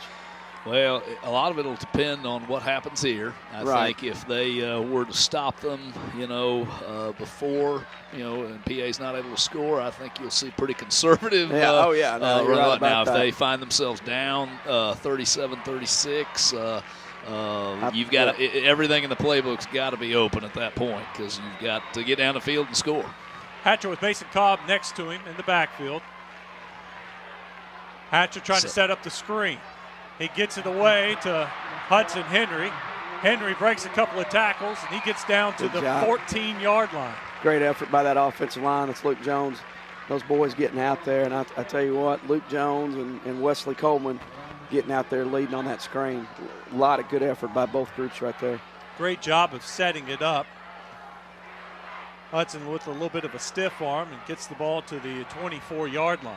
Well-executed play and, ball at near the 14-yard line. It's a really important play. 2nd and 2. Hatcher, time to throw, steps up in the pocket. Now he's brought down. Hatcher's brought down at the 20-yard line. McClellan's Jeremiah Akins makes the big play. Sophomore that's in there. Obviously, he's probably backing somebody up tonight. He comes to and makes a play. Now, that time right there, he got even. He was even with Hatcher, and then he spun off and came back to him and went right at him. So, did not give up the lane that time. So, Kemp's had to come off the field, and, I think Kemp got a little bit shaken up chasing down or a little tweak something chasing down that screen pass earlier. So we have 3rd down and 8. 6 minutes, 15 seconds to go. Ball's on the 19. They need to get to about the 11 and a half. Hatcher rolling. Hatcher cutting it back across the field. Hatcher looking for the first down. Hatcher's got the 5. Touchdown, Pulaski Academy. What a stiff arm by Hatcher to avoid the tackle. Looked like he was going to get tackled for a couple-yard gain. And I'll tell you what. Stiff-armed on the the thing house. about it was he saw the pressure coming off the edge, and he took that upon himself to cut it back. Smart move. 2nd straight touchdown run for Lane Hatcher. Look at this. There's your stiff arm. That's what you were talking about. Then he makes another man miss. Good stiff arm there from Hatcher. And he's into the end zone. Now he tries to kick the extra point to give Pulaski Academy the lead. Hatcher is 46 of 48 coming into this game.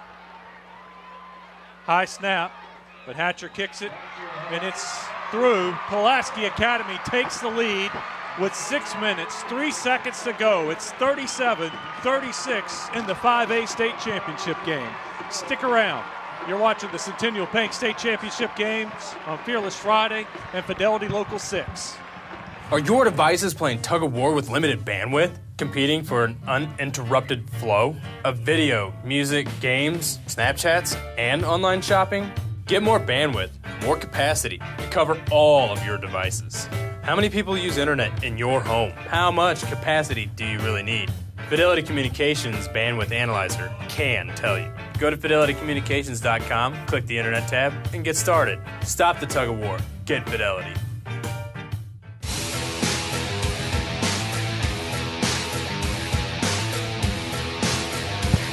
Lane Hatcher scores his 2nd touchdown rushing. He now leads PA with 26 yards rushing, but Hatcher has 411 yards passing and 3 touchdowns, so 5 total touchdowns for Hatcher. He's also kicked the extra points tonight, so Hatcher's getting it done for Pulaski Academy. Now he'll try to kick an onside kick, and PA's come. They got one, and they've come so close on several others. This is about his 6th or 7th one. And I tell you what, as the night goes on, he gets better and better at it. Here it is, looking for that big hop, but Lair gets it off of that one hop, and I tell you what, Lair played that perfectly. Well, it was a really good tackle by Woods, because if Woods doesn't make that tackle, Lair's going to the house. Yeah. All right, so McClellan has it on the 44-yard line. Well, I tell you what, you look at that offensive line, there are some large human beings down there. Christian Webb, 75, 6'1", 370. They got some big dudes down there. Yeah, those small guys are 280. Yeah. Those big dudes are going to try to pave the way for a 44-yard drive and give them the lead in this state championship game. Lair under center. Lair under pressure, and he is brought down quickly by Brooks Walton, the leading tackler for Pulaski Academy. With the big tackle of first down, the McClellan Lions are going to lose about 3 yards on the play. Brooks Walton was there before anybody could even block it. I tell you what, you're starting to use a couple of those backups in there, and that's what happens. When you get tired and you're using some backups, that's what happens. Guys miss blocks, they miss assignments. Loss of 4. Great play by PA right there. Back to the spread look for McClellan. Ball on about the 48. Lair hands it off up the middle. A little running room there for the running back. Breaks a couple of tackles, and the shoestring gets him by the ankles, or that time Campbell may have been gone. Zach White come up, JD's brother, came up from his safety spot and made that play, and it's a good thing he made that play because the old band over there might have been struck up. Campbell picked up 8 yards on that play, so that was huge for McClellan. That gives them a manageable third down. 3rd and 7, the ball on the 40-yard line. Lair hands it off. It's Campbell again. Campbell spinning. He's short a tough of the first runner. Down. He's a tough runner, but fellas, it comes down to this play right here. No on doubt 4th down. about it. Campbell's slow getting up. Campbell's hobbling. Looks like he's heading over to the sideline. A lot of the Lions are headed that way. I don't know if they may call timeout here. They're starting the play clock right now. Coach, I think I'm going to let this play clock roll down to 2 seconds or 1 second and call timeout. Let's talk about it. What do you think? Yeah, I think, they've got to get the first down here. They've still got good field position, plenty of time, and they just can't afford to give the ball back over to PA. No. 4th and 2. But what I'm saying, let's eat as much clock as we can here. Rest them up after the timeout. Get your correct call. We're going to run out of play clock. Yeah, they did. Did they get the timeout? Yeah, they did.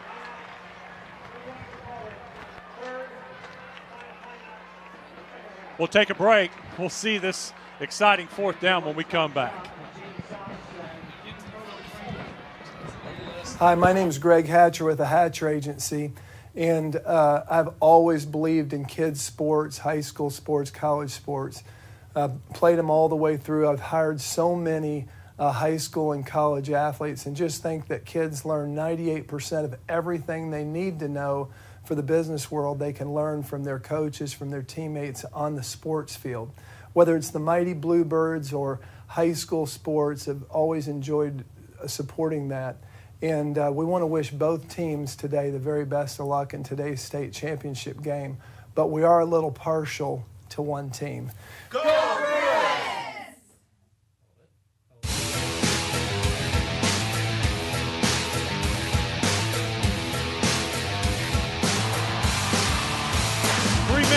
57 seconds to go. We're about to see another 4th down attempt.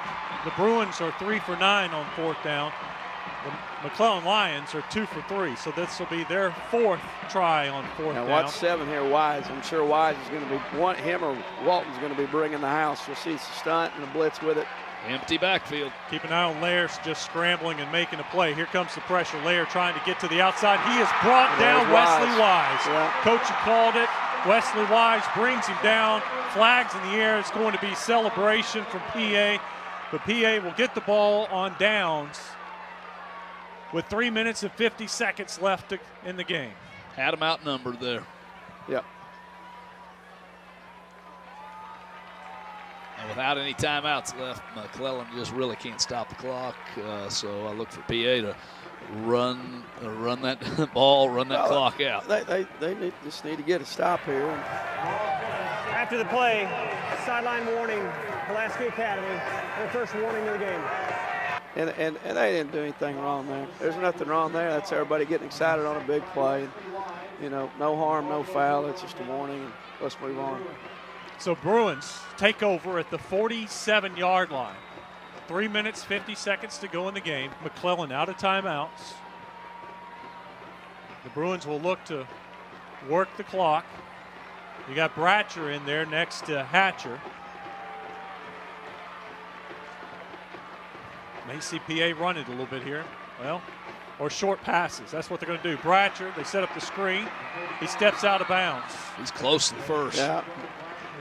Ball down at the 46-yard line. They're in McClellan territory. A pickup of 7 on the play. Make it 8. It's a long 2.5 for second down. Only bad thing he did was step out of bounds. I'm sure they would love to have seen him stay in bounds to keep that clock moving. 3 minutes and 44 seconds left. Now you have Hatcher out in the slot, Bratcher in the formation. Here comes Hatcher in motion. Bratcher keeps it. He's going to run it up the middle. He gets the first down. Ball will be marked at the 41-yard line. They'll stop the clock momentarily to move the chains, and then they'll start the clock back up, and PA is going to milk the clock and try to work some of this game clock down. Bruins lead it by a point. 3 minutes, 36 seconds left in the game.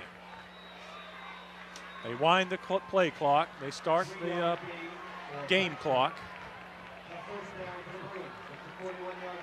Bruins will take their time getting to the ball. But this is huge, right? They need to figure out a way somehow to get a short play here. They need to somehow. What I mean by that is, just a yard or two. Hand off to Cobb. Cobb up the middle. Is that Henry?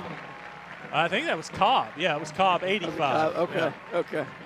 So Cobb up the middle, a pickup of 4, and that was a great job of the Pulaski Academy offensive line of just moving. Good surge by the O-line. That's just, they have used so many guys in so many different ways here. Hatcher comes over to talk to Kevin Kelly. They're going to let that play clock. They're in no hurry. They're at 15 seconds on the play clock. Game clock's at 2:40 right now. They get to the line of scrimmage with 6 seconds on the play clock. Hatcher hands it off to Cobb. He's met in the hole. Short gain that time on second down. I'd be tempted just to keep it in Hatcher's hands, a guy that's handled the ball a lot, because you certainly don't want to, have a fumble or anything. But, 2 plays here. We'll see if McClellan can get a stop and get the ball back. So 3rd and 4. We're at 2 minutes and 5 seconds to go. The Bruins with another first down are going to be close. If they get this first down, it's going to be close. Kind of surprised we didn't see Isaiah Woods in here running this thing, pounding it a little bit. Hatcher looking to throw. He's going to scramble, and he's brought down by the McClellan defense. Now this is going to be interesting, guys. They have the ball at the 45-yard line. There's a minute 40 and counting. You run off the clock here. It's going to be 4th and long. Have not punted since Highland Park. Is that what we were told? Have not punted since Highland Park. You're going to be looking at 4th and long.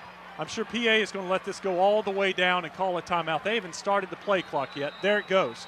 So they can call a timeout with exactly 1 minute left in the game and then decide what they're going to do on 4th down. Well, you're looking at 4th and about 13. One of the things that a lot of spread teams do.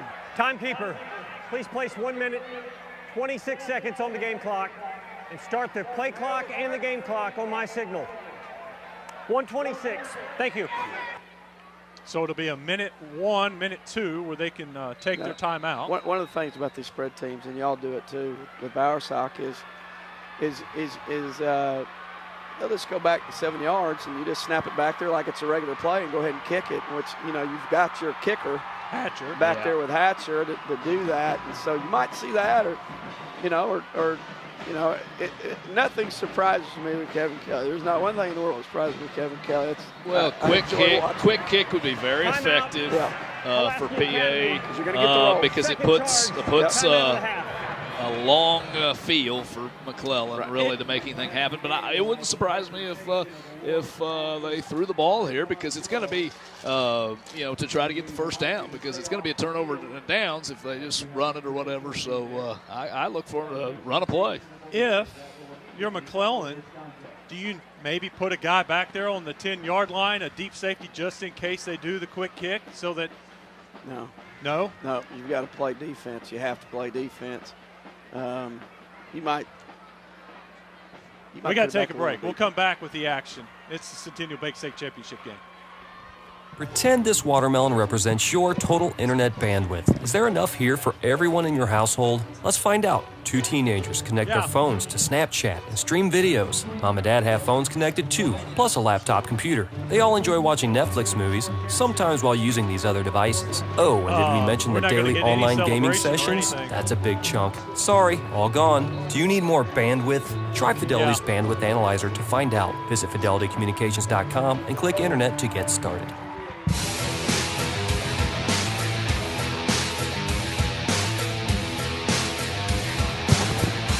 Here we go, 4th and 14 PA. 1 minute, 1 second left. The Bruins on the 45-yard line. First down here and the game's over. First down and they can run out the clock. Hatcher back in shotgun. Hatcher taking steps back. Yep, he's kicking it. He's going to punt. You just saw a little bit of history.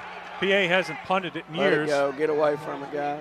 Takes a McClellan bounce, so McClellan will take over at the 22-yard line with 54 seconds to go. McClellan needs to go 78 yards to get the win. Deal right here is their passing game is pretty much throw it up and go get it. Yeah. And that's part of having an athlete back there at quarterback sometimes. Who's not played a lot of quarterback, and so you might see Benny right here. We might see Benny. Well, he's got a strong arm. Yeah, Benny can sling it. And it's tough to sack him, so it's another extra second. Benny can sling it to the parking lot. It's Lair in there right now. It is Lair. Lair back to pass. He's going to throw it outside. What a catch.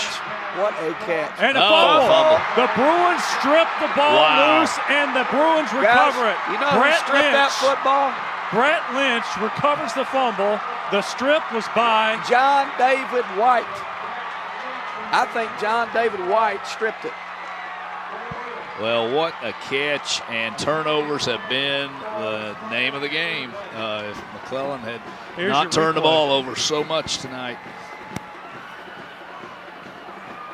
It was Lynch. No, it was John David White. I'm gonna tell you White right now, stripped the ball. Lynch recovered it. Heads-up play by PA. Y'all can have whatever you want. The MVP of this football game is John David White. Ain't no doubt about it. Great catch there, but John David White what a play. Strips it. Brett Lynch recovers it, and Pulaski Academy is 47 seconds away from celebrating their 4th straight state championship. After the change of possession, unsportsmanlike conduct on the receiving team. 15-yard foul for taking the helmet off. First down.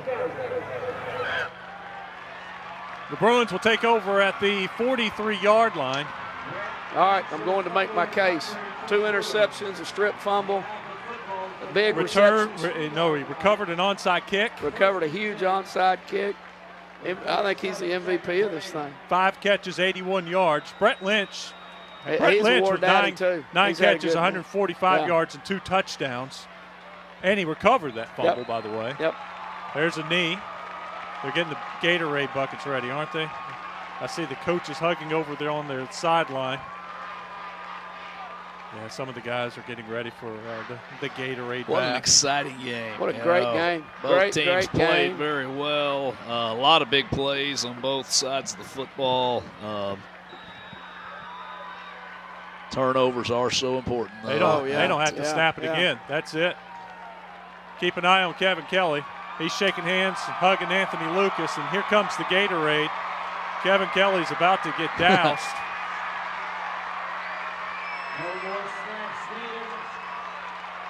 See if they can catch him. There you go. There you go. Woo. What a game.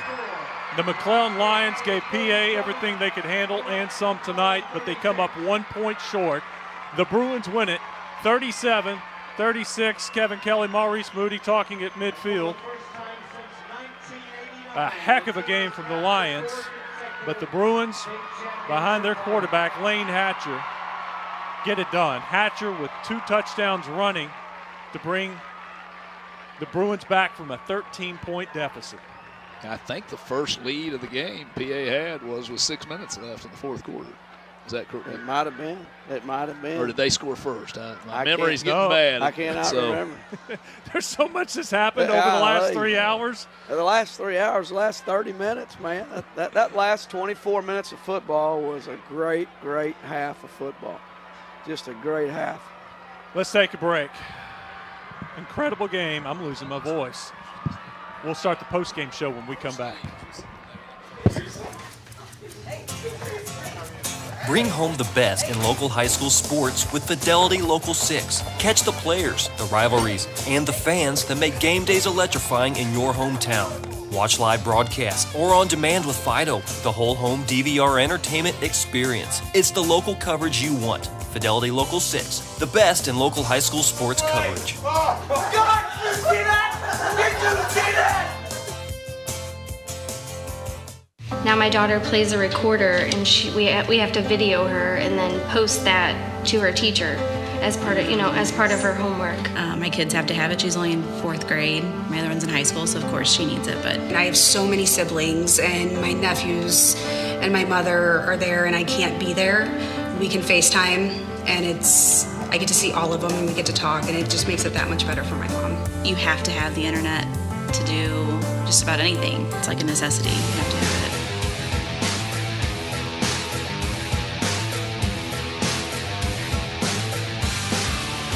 McClellan Lions gave them a heck of a fight. The Lions come up 1 point short, 37-36. 2 years ago, the Lions led at the half. This year, they led at the half. But the Bruins come back in the second half and in the fourth quarter. Guys, we've talked about Lane Hatcher. Hatcher had 2 big touchdown runs in the fourth quarter. PA took their first lead of the game, 37-36 with 6 minutes to go in the fourth quarter. But the PA defense shut out McClellan in the fourth quarter. You and I, we all talked about that fourth quarter, and could McClellan keep it going with their players going back and forth 2 ways? Would they get worn out? You wonder how much gas they had left in the tank in that fourth quarter. It seemed like it was close. It went right down to the end. We talked about when they got late there in the fourth quarter, they needed to score another touchdown or 2. Man, give all the credit to PA's defense, because when they had to step up and make plays, they made enough plays, and that's what championship teams do. And then that offense, just kept pecking away and kept pecking away. And Lane Hatcher, unbelievable job, because, he on the last touchdown, he realized that they had cut him off, and instead of forcing the issue, throwing it away, whatever, he just smart, cut it back up the sidelines and went and scored. And that's the guys who won a state championship every year has been in high school, and that's one of the reasons why. He's got so much poise back there in the pocket, makes good decisions, and that's really important to have a quarterback with that much playmaking ability and good decision maker. So. The Pulaski Academy defense forced 5 turnovers. They got 2 interceptions and 3 fumbles.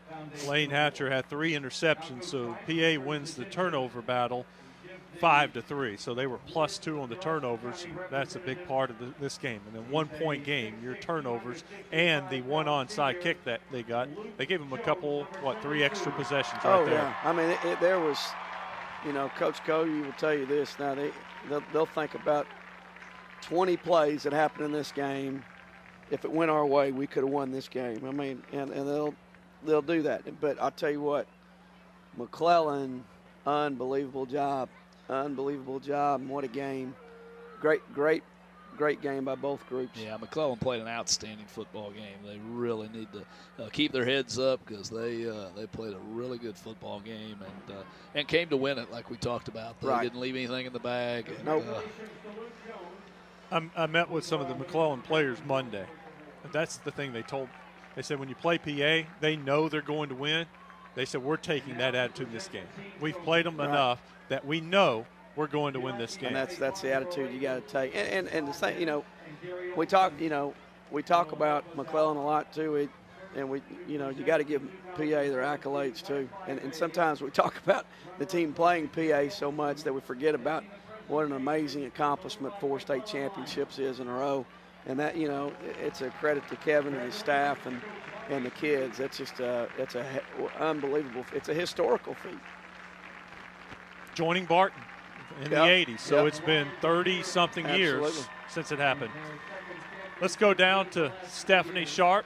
Let's go to Kevin Kelly and Stephanie Sharp on the field. Hey, Wes. Yes, it's pretty tough to get Coach Kelly right now, but he's joining me live. Congratulations. We were over here. Congratulations. What do you have to say about, this win? This is the 4th year in the row. Obviously it was exciting. I think this is the kind of game that I expected. I truly did. I said all week that McClellan's played this as well as anybody. Again, I'm super happy and excited for our seniors. They were able to do this, take everybody's best shot. And then at the end, to be down and be able to come back and win, it's a tribute to what they're all about. Talk about that, being down and coming back in the 4th quarter. What was going through your head? What were you telling these players the whole game?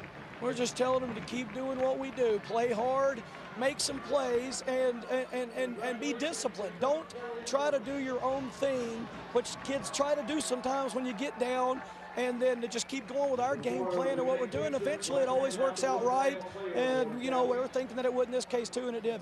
And who were the key players? Obviously our quarterback, making plays with his feet when he sometimes doesn't have to do that. But our senior receivers and senior line, when you start looking at Brett Lynch and Trey, Hayden Cobb, we got a senior out, Nathan Biagioni, but our offensive line with Luke and Ford and Allen and Muamua being seniors on offense, they were outstanding when they had to be. I thought we made some mistakes early, but they did really good. Then defensively, it starts with Isaiah up the middle, and it starts with Luke and Luke Bratcher deep, and then Brooks Walton and Wesley Wise. They're unbelievable seniors up the middle for us at undersized position. They're undersized position. They did a great job. Yeah, well, congratulations. I'll let you step in this picture. Wes, back to you. Thank you, Stephanie. We'll get some more of the players when we come back. We'll take a break. More of your post-game show when we return. Being local, being part of the town, is what really sets us apart. So it's just nice that we kind of take action, The customer service really is asking questions and finding out what the customer's need is. This whole company, like technicians, everybody that I've worked with, they go above and beyond to give a good customer experience more than what any customer expects. And it's nice. Are your devices playing tug of war with limited bandwidth, competing for an uninterrupted flow of video, music, games, Snapchats, and online shopping? Get more bandwidth, more capacity to cover all of your devices. How many people use internet in your home? How much capacity do you really need? Fidelity Communications Bandwidth Analyzer can tell you. Go to fidelitycommunications.com, click the internet tab, and get started. Stop the tug of war. Get Fidelity. Pretend this watermelon represents your total internet bandwidth. Is there enough here for everyone in your household? Let's find out. 2 teenagers connect their phones to Snapchat and stream videos. Mom and Dad have phones connected too, plus a laptop computer. They all enjoy watching Netflix movies, sometimes while using these other devices. Oh, and did we mention the daily online gaming sessions? That's a big chunk. Sorry, all gone. Do you need more bandwidth? Try Fidelity's Bandwidth Analyzer to find out. Visit fidelitycommunications.com and click Internet to get started. Bring home the best in local high school sports with Fidelity Local 6. Catch the players, the rivalries, and the fans that make game days electrifying in your hometown. Watch live broadcasts or on demand with Fido, the whole home DVR entertainment experience. It's the local coverage you want. Fidelity Local 6, the best in local high school sports coverage. See that? Did you see that?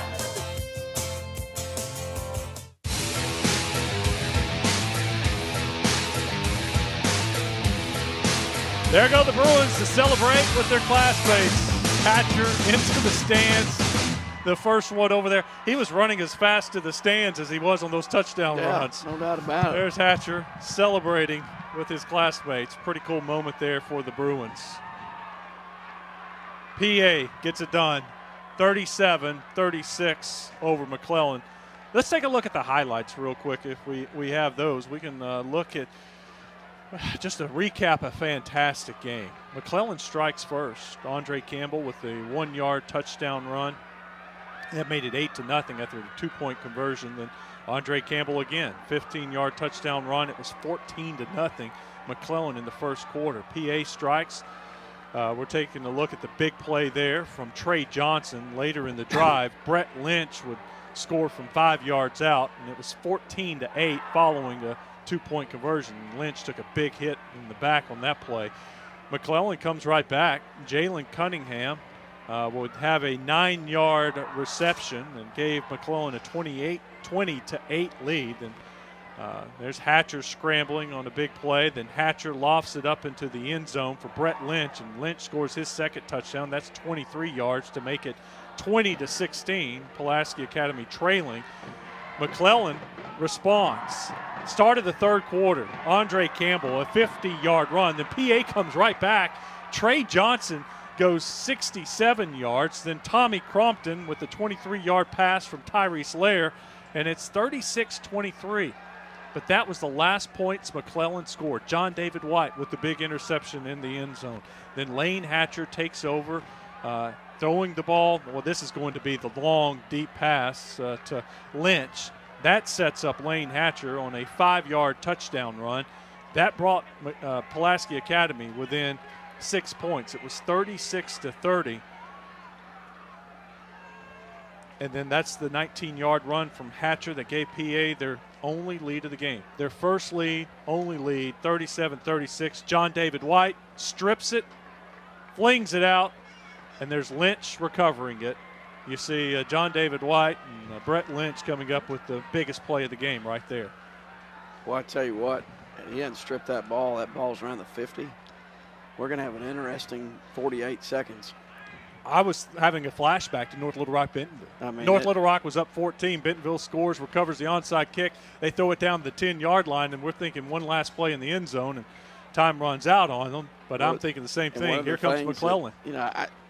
All three of us up here don't really care one way or the other who wins. We just want to see a really, really good finish in a good football game, and that was about as good a football game as you're going to get. I would like to see the last 48 seconds. So many big plays in that game. Such an exciting football game. Both teams played really hard, and that's really made our job fun. Absolutely. It was a great time. Mission accomplished.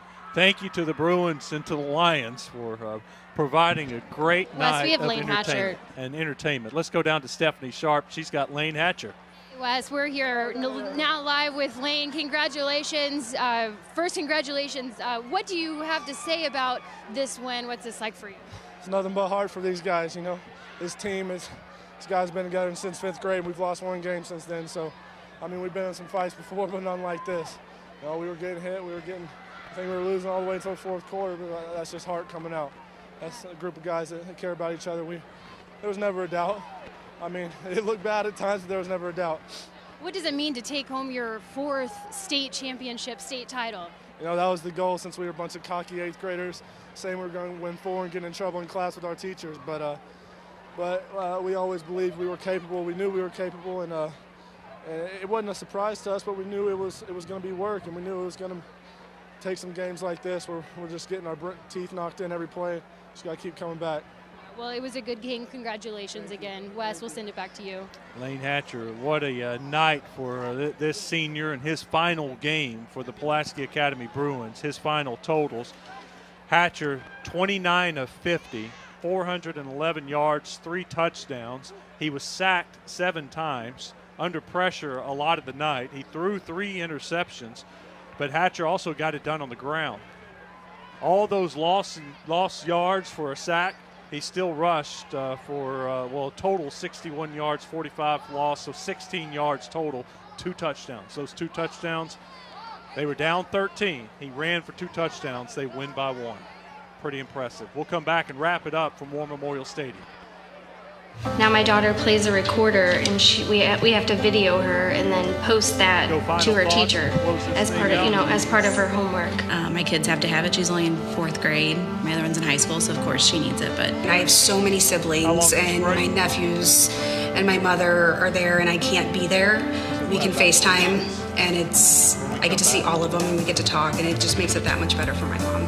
you have to have the internet to do just about anything. It's like a necessity. You have to have it. Fidelity Communications provides access to exclusive original content produced by our regional Local 6 production teams that features members of your community. And we want to remind you that your ideas count. So take action. Help us discover what makes your community unique. Let us know what you want to see on your Local 6. visit our website, fidelitylocal6.com, and find the contact info for the production manager in your region. Help us make local television the best it can be by being a part of it.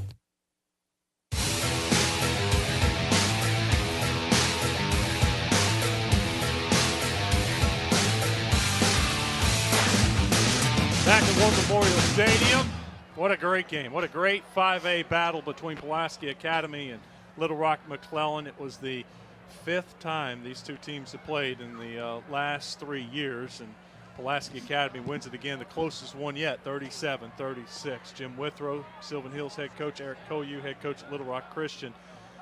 Guys, I'll be honest, I'm worn out. That was a fantastic football game. McClellan, I mean, they were on the field. I mean, sitting, laying, they were worn out. They gave everything they had. Absolutely heartbreaking to lose a state championship like that, but they have nothing to be ashamed of. They played an outstanding football game, took it down to the wire, and again, hats off to PA for finding a way, staying poised, and competing to the end. Yeah, I'm with you. I think I need a shower or something like that and Diet Coke, man. I tell you what a fantastic game by both of them. Represented the conference well tonight, didn't they? Absolutely. I was talking about us. Tough. Yeah. I was talking about us. Yeah, the game was pretty good, too. I was looking at the stats for Little Rock McClellan. They only had 11 first downs on the night, but it seemed like their offense was moving, and they had 36 points, but I guess with field position and the turnovers, but the Lions I was very impressed with what they were able to do tonight and in the heart of a champion. There's something said about that and the experience and not panicking when you're down 13 points in the fourth quarter. And he sticks to what he believes in. And the smart thing Kevin did was, he had the 4th and 15, whatever, just go ahead and punt it away. But I tell you what, he's going to go down as one of the greats of all time in the state. No doubt. The win 4 state championships in a row is certainly something that hadn't been done since the 80s is what I heard. So that's quite an achievement. Mm-hmm. All right, we see these some of the seniors that Coach was talking about. Lane Hatcher's gone. You see some of the players from McClellan, a lot of those seniors. Those guys just rebuild now? Is that where they are at that program? That's part of being a coach and building a program. You just got to keep bringing them up and keep working them. And, sometimes you're lucky and it all falls together like it has here. And you just got to keep working them, don't you? Absolutely. And we remind our upcoming seniors every year how fast it goes, So these guys need to enjoy every moment of their playing high school football. Coaches, thank you. It was a pleasure to have you in the booth. You did a fantastic job. I appreciate you being here. I know you want to be down there, and maybe you are next year. And if you're not, we'll have you back. But I hope you're down on the field, and we're talking about you. Second guessing. Appreciate it. Really enjoy it. Thank you. Thank you for watching tonight. We'll be back here next weekend on 2 games. We're going to wait on that 2A final an extra week. But we'll have 4A and 3A next weekend for you. Good night, everybody.